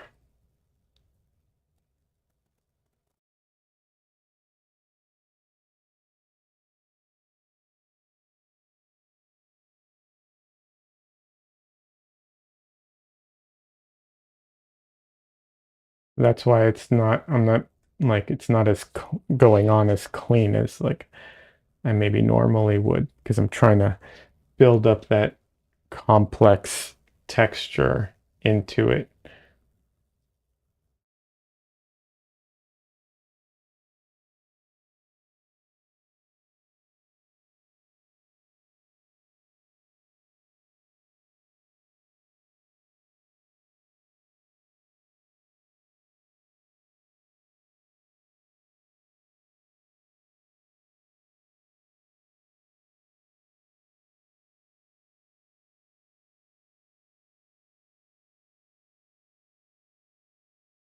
Yeah, I like there's a I've mentioned this book a few times. It's like the working habit of artists, and it's not just painters, it's all kinds of artists. A lot of them were night owls. A lot of them would work throughout the night and then like, or late into the night. There's some that would work all through the night and then go get like, breakfast at the local diner or cafe or whatever you want to call it, and then go to bed, stuff like that. Sandra says people also leave you alone at night. Oh, yes, this is true. Yeah, people leave you alone. There's no, there's no phone calls. There's, you know, yeah, people leave you alone. But the disadvantage to that is that, you know, it's very lonely. I've definitely had issues with that personally, where like I like the loneliness. I like working at night, because of that, but at the same time, it can be very lonely. So under the right circumstances, it's great because you can work a lot, and then when you're not working, hopefully you get all the social interactions that you need and so on. But it can be lonely. The other issue is, God forbid you need to do anything with the, you know, normal world and it just screws up an entire day or two. That is also a problem I've come across. It's like, oh, you need to go to the doctors or go to the bank or something. It's like, okay, so this just ruined 2 days for me. That's also a challenge. Sandra says, yeah, yeah, yeah, you know. But, you know, you you also have to do everyone has to do what works for them. But yeah, I can't I don't like waking up early. Just not for me.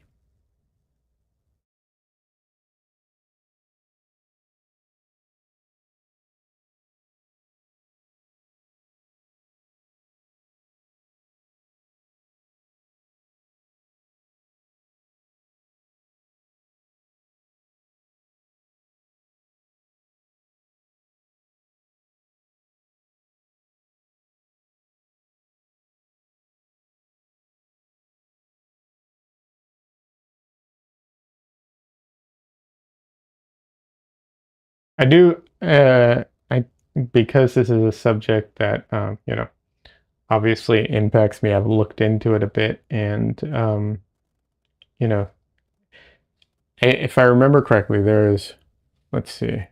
Oh, hold on. Jared says when I get ready for a show, I would stay up around 3 a.m. trying to be better.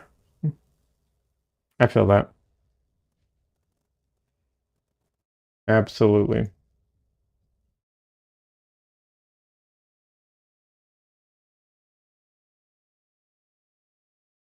What was I going to say? Oh yeah, this is something that affects like 30% of the population. Like 30% roughly are what we would call like night owls, and 30% are like, and a separate 30% are like morning people. And then the rest kind of, which is nearly, you know, a little over 30% are somewhere in the middle and are a little more, you know, fluid on the subject. Yeah. It would be nice if they took advantage of that and, made things, uh, both night and day kind of thing and employed people at the appropriate, time. I'll never understand for the life of me why certain businesses like banks or doctors' offices are only open during like regular business hours when you have to stop everything you're doing to go deal with that.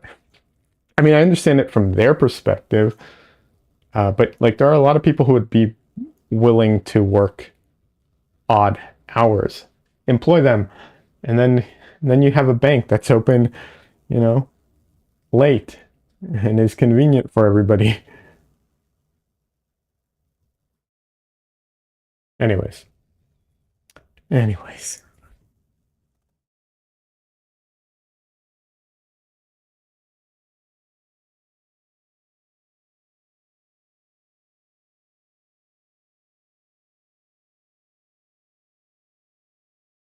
Yeah, I was up late last night working on a painting that I just finished last night. Not for a show, but I really wanted to finish it so I can move on to something else. So,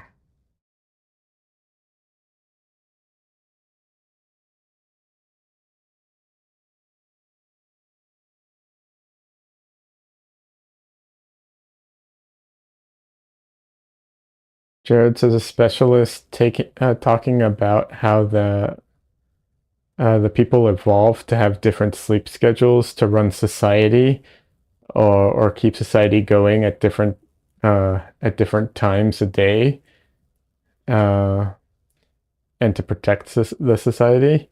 Yeah, yeah. I mean, it makes sense, right? Like you would think that if a group of people, needed to like, function and wanted some people to be like some things need to be done early, especially in our, evolution, right? Like when people were, uh, I mean, people still are farming, but like when more people were farming, right? You needed to wake up early because you have to do things based off of, certain certain things. But at the same time, you would think that you might need some people to be up all night to like look after things, to not just guard, but like, you know, make sure certain things are, continue to work and so on. Yeah. Jared says some people had to stay up uh, and go to camp from and guard the camp from wild animals, etc. Yeah, exactly. Exactly.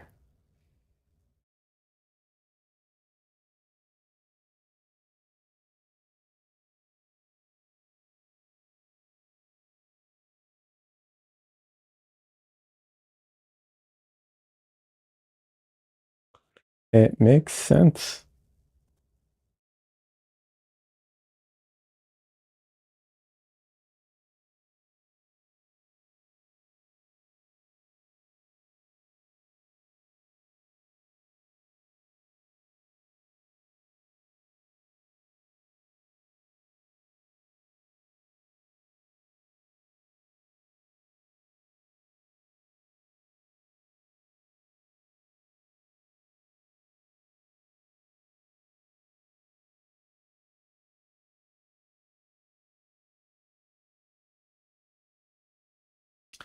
Jared says now us artists guard the world from no art. Yep, true.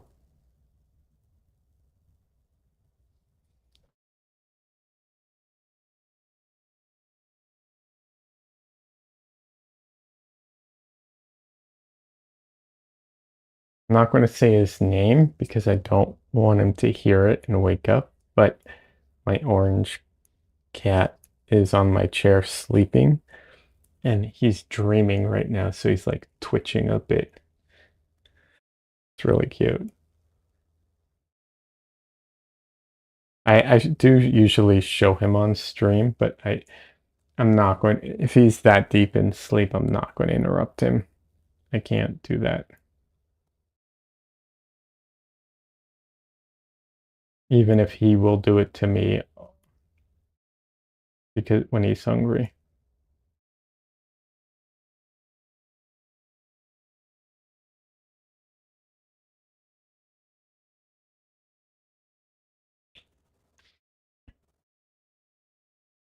We have three cats and a dog. The dog almost never comes on stream, but the cats do.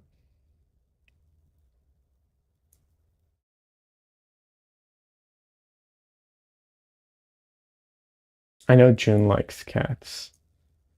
Any other any other pet owners, lovers here?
Oh, Jared, also you should try checking out Twitch. I know it's a different platform and it's very different than YouTube, but there's a bunch of artists there. They lean, they generally lean towards like digital and stuff like that. There are some traditional artists on there as well.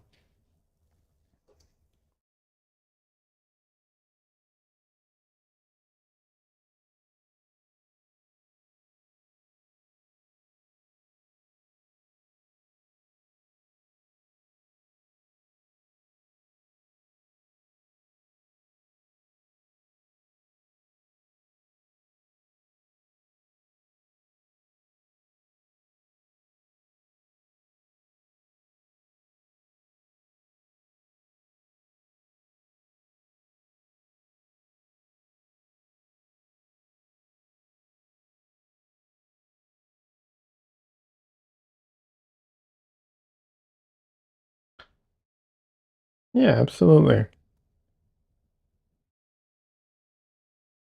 Uh, I'm on there, but you found me on YouTube, so it doesn't really matter which one. But yeah, there are other artists there. Like I said, it's a totally different app and everything. Um, the YouTube app is so much better in my opinion, like on cell phones and stuff. But there are advantages to Twitch, and they're just different artists and different in each, you know. So,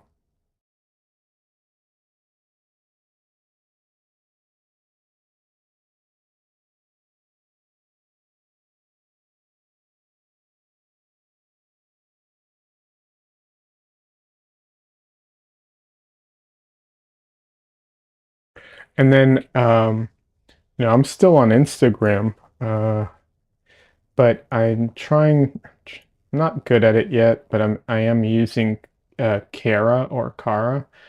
Um, trying to, make that work for me.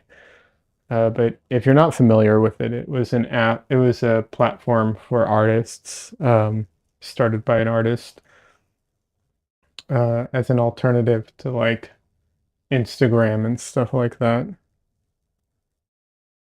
It's not perfect, but it's definitely got some positives and some really good features built into it.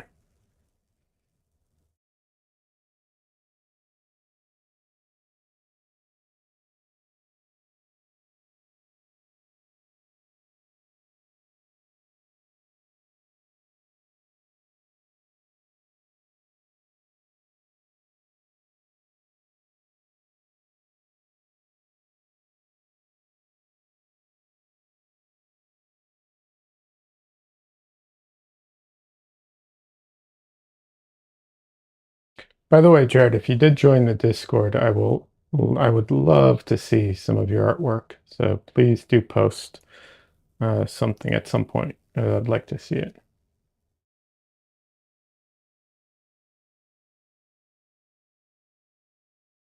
While I'm streaming, it's a little harder for me to like go check my Discord and see what's going on, and so I try not to, you know, what's it called? To deal with it while I'm streaming. But yeah, afterwards I will.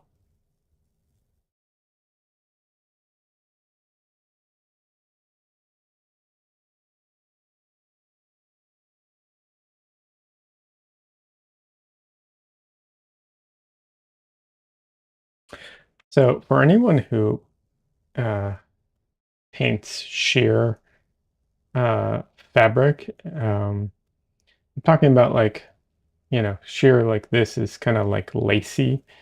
I think yeah, trying to think if, I guess any sheer fabric. Um, it's real interesting how sheer fabric works. This is layered, so it's adding complexity in a way to the effect, or maybe it's adding, differences to the effect. But um, sheer fabric, um, when you're looking straight at it, because it's sheer, you look through it, and when it turns, and you can no longer, and it, you're seeing the side of it. The more of the side you see, like the less, you know, perpendicular you are to it, the more of it you see until it completely, turns, and then you can't see it obviously because it stops. It makes it very interesting. Uh, Elfgren, the painter, used to do a pinup painter. Um, used to do such a good job with fabric like that. Obviously, he's a pinup artist, so a lot of sheer fabrics, But he did such a good job with it because it would sometimes he wouldn't paint it at all. He would just paint the you know, just the parts you see, and then the sheer parts would he would stop painting at that point. Sometimes he would tone it, sometimes he wouldn't, just depends. Jared says, I have heard of Discord but don't know much about it. How to join? Well, there should be a link that says Discord and then a link, but then you have to create a Discord account, unfortunately, just to use Discord in general. Discord is it's a it's a kind of a program that's a combination of like a lot of it's like a program that combines a lot of functionalities in it. You can do voice and video calls. It has essentially like chat rooms in it. Um, you know, and you can schedule events in it. And um, so it's got a lot of functionality built in. Um, Even though some Discords are private, uh, it is not something like Telegram or something where you can like be anonymous and everything's encrypted and so on. Um, so even though it's like a separate app and everything, and some places are kind of closed, assume that what you put there is technically public information, just for safety reasons. Um, like imagine it's something you're posting on Facebook essentially. Um, which isn't a bad thing. You just want to know. I feel like it's worth knowing. Um, but yeah, but otherwise, it's a really good app for a lot of things. Oh, and it can even function as a Patreon if you wanted to. You could set it up to function as Patreon, and you can. So it's complicated. It's complicated because they use. It's very frustrating. They use like different names for things that otherwise would make everything a lot easier. Like servers, right? Like everything's just like I have my own server, someone else can have their own server. That just means like that's my whatever you want to call it. Domain, my server is where it's kind of an each server is kind of an enclosed thing. And then the channels are like pages or chat rooms, but they call them channels. And then there's text channels, voice channels. Yeah.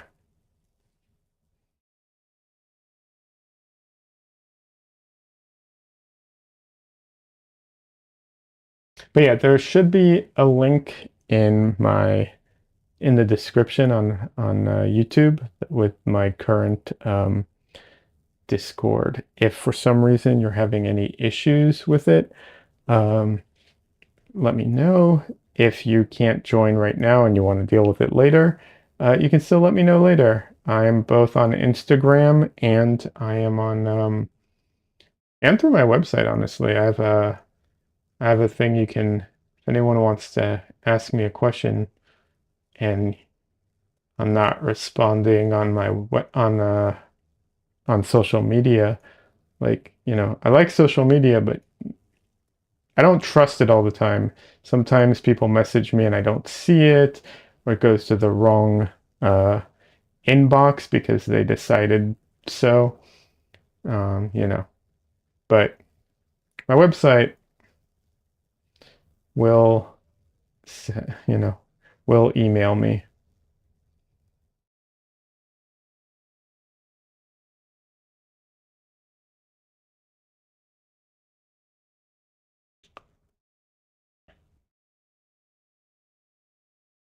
Yeah, but otherwise, Discord's free. There are upgrades, but they are not necessary.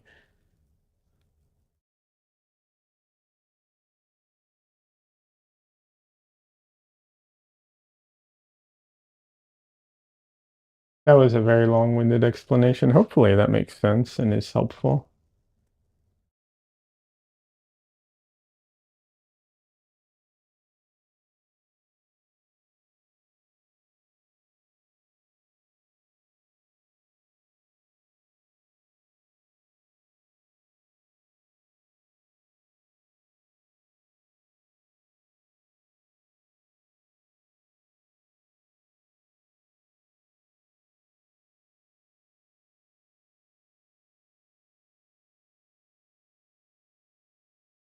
Also, I guess I should promote this too while I'm at it because I always forget so my paintings are for sale on my website, and also I have a newsletter that you can sign up for on my website. I almost never use it, so don't worry, I will not spam you. But I will use it when I have events and stuff at some point. So I always forget to mention it, but yeah.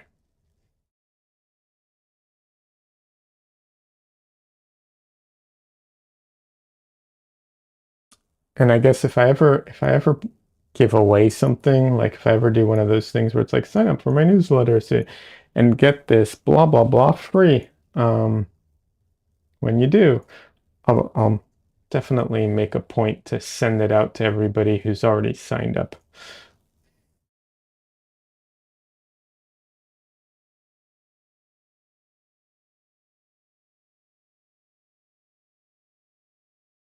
Jared says it was helpful. Thanks. I'm trying to figure it out now.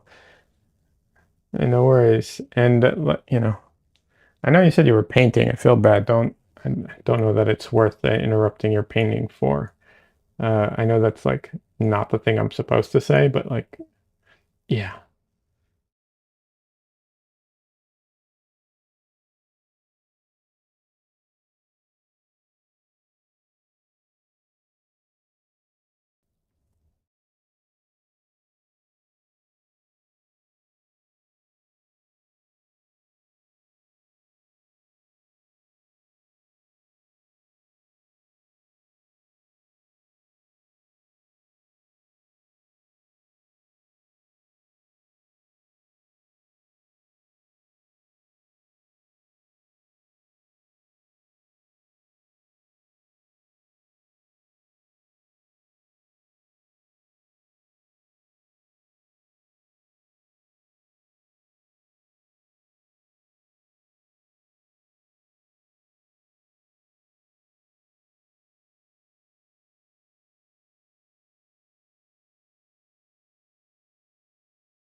I mean, I know it's slow going, but I do think the skirt, I mean, is starting to get some life to it.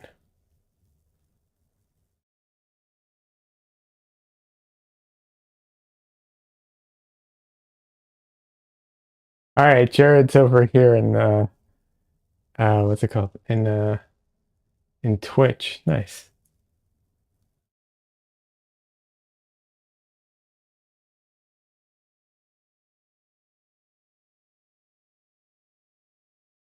Welcome.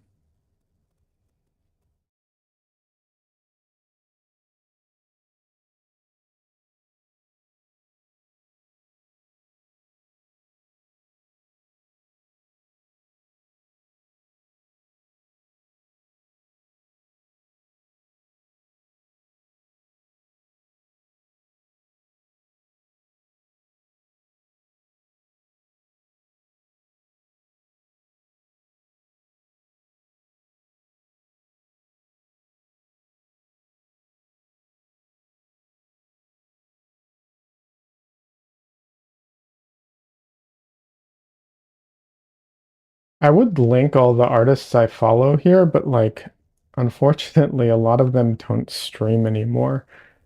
And I don't keep up with, I haven't been keeping up with new artists on Twitch that much, unfortunately. Um, so yeah.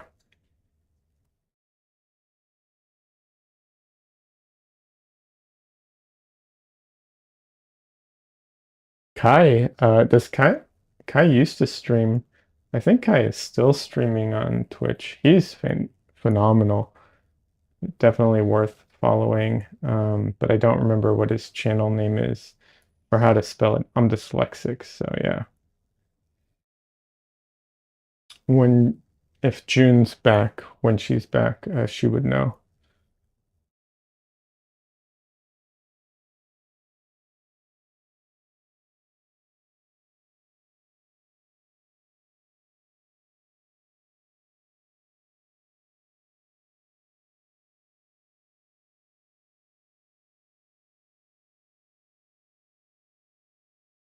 Okay, now that the skirt's starting to take form, I need to be careful not to over detail it. I need to start unifying some of these overall shapes.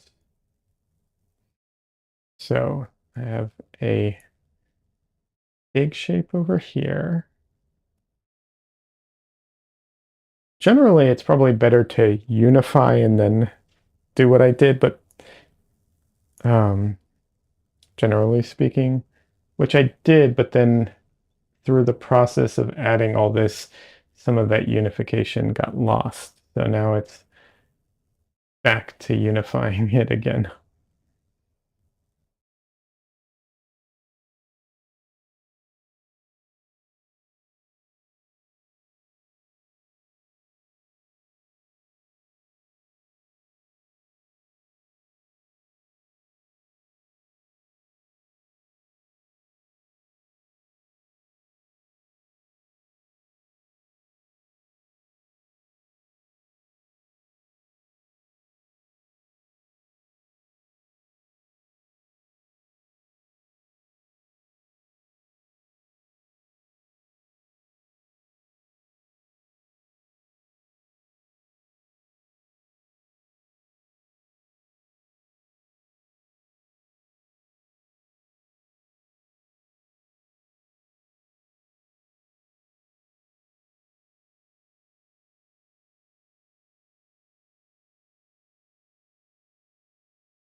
How often do I stream?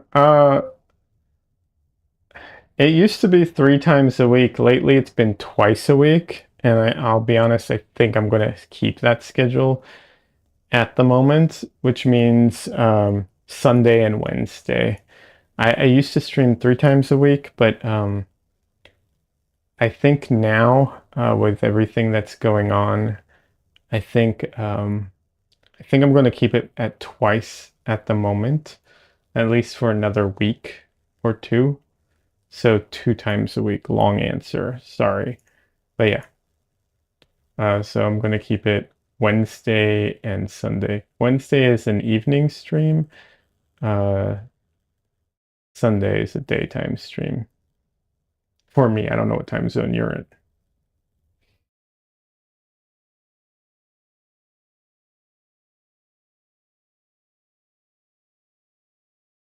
I was streaming on Tuesdays, but uh, I have a thing I like to go to on Tuesdays. And it was just too much. And then I have other stuff I'm trying to like work on at the moment. So yeah.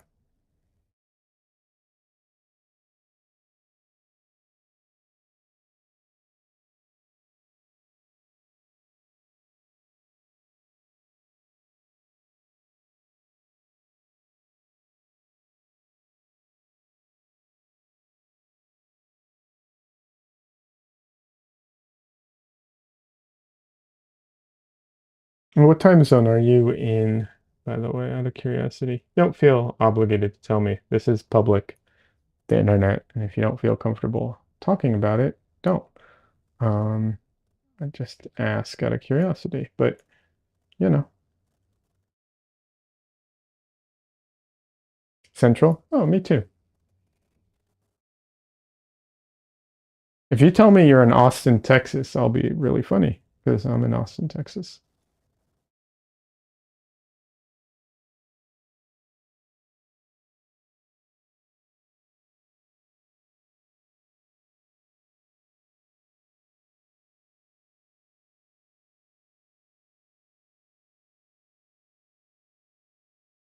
Nope, Memphis, Tennessee. Okay.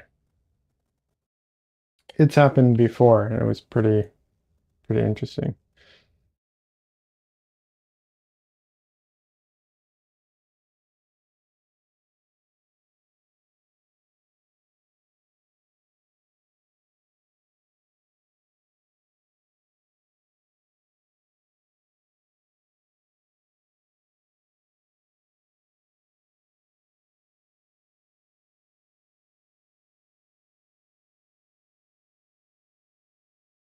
Never been to Tennessee.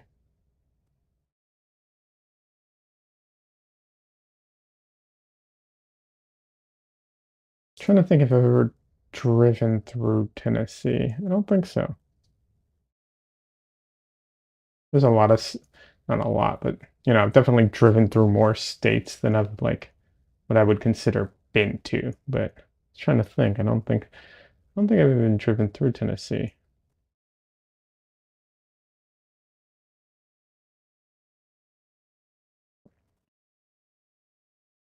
Oh, he's awake. That little boy is awake.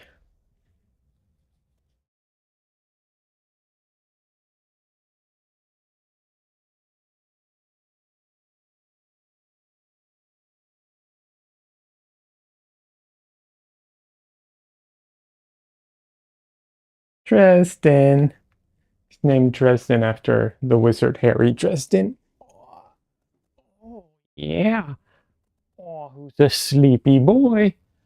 Oh, you're so sleepy.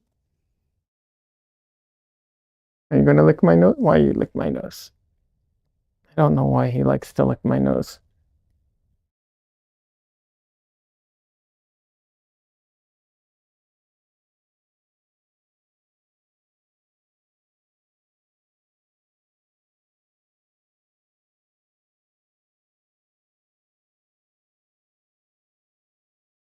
Dresden, stop worrying about the cat in the screen. That's just you. It's you. Yeah.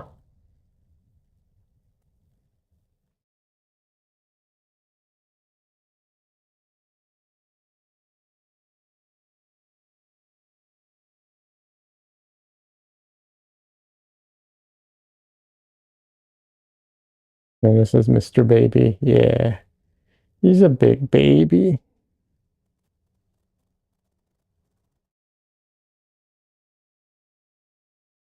He's so fluffy.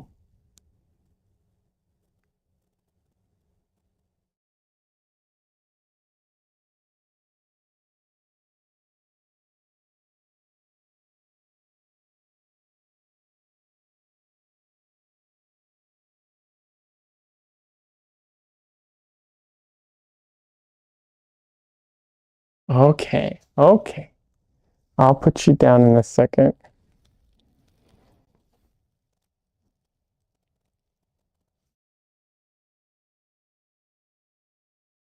My viewership would go up if you were on camera all the time. Yeah, it would.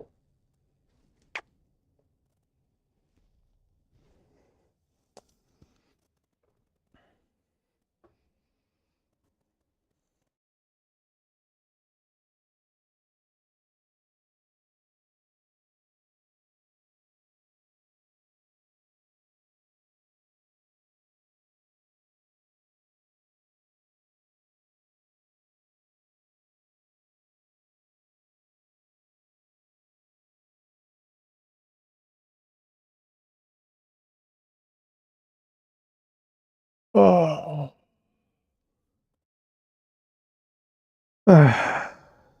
Stretching.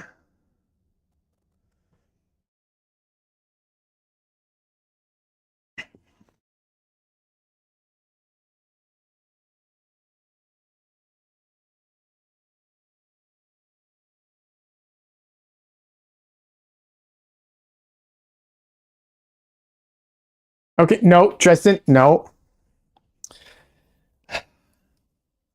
You saw cord dangling. I knew it. I saw him looking at it. I'm like, I know what he's going to do. I know he's going to go for it.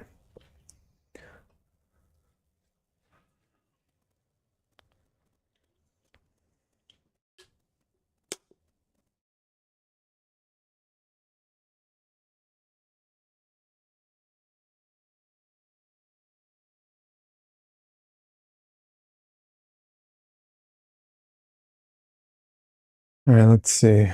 Um, Debating if I can give it another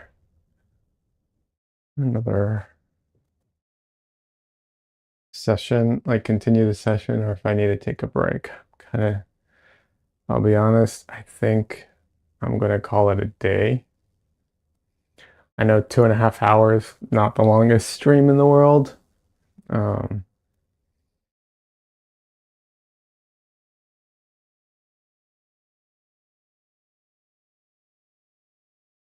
but yeah, I don't know. I think I need to take a break, go eat something. I don't like to eat on stream, and I need to just, sit down a little bit.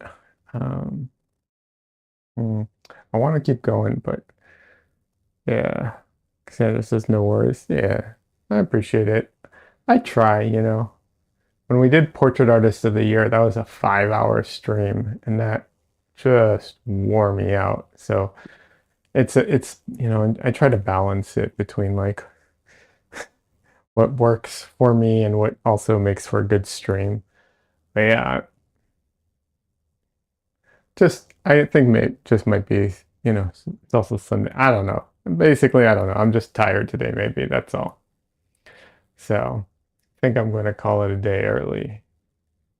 But I'll be back on Wednesday. Jared, thanks so much for stopping by and for, joining on Twitch as well. It's great to meet new artists. I look forward to seeing your stuff, your artwork later. Um, yeah, and everybody, I hope you all have a great rest of your Sunday.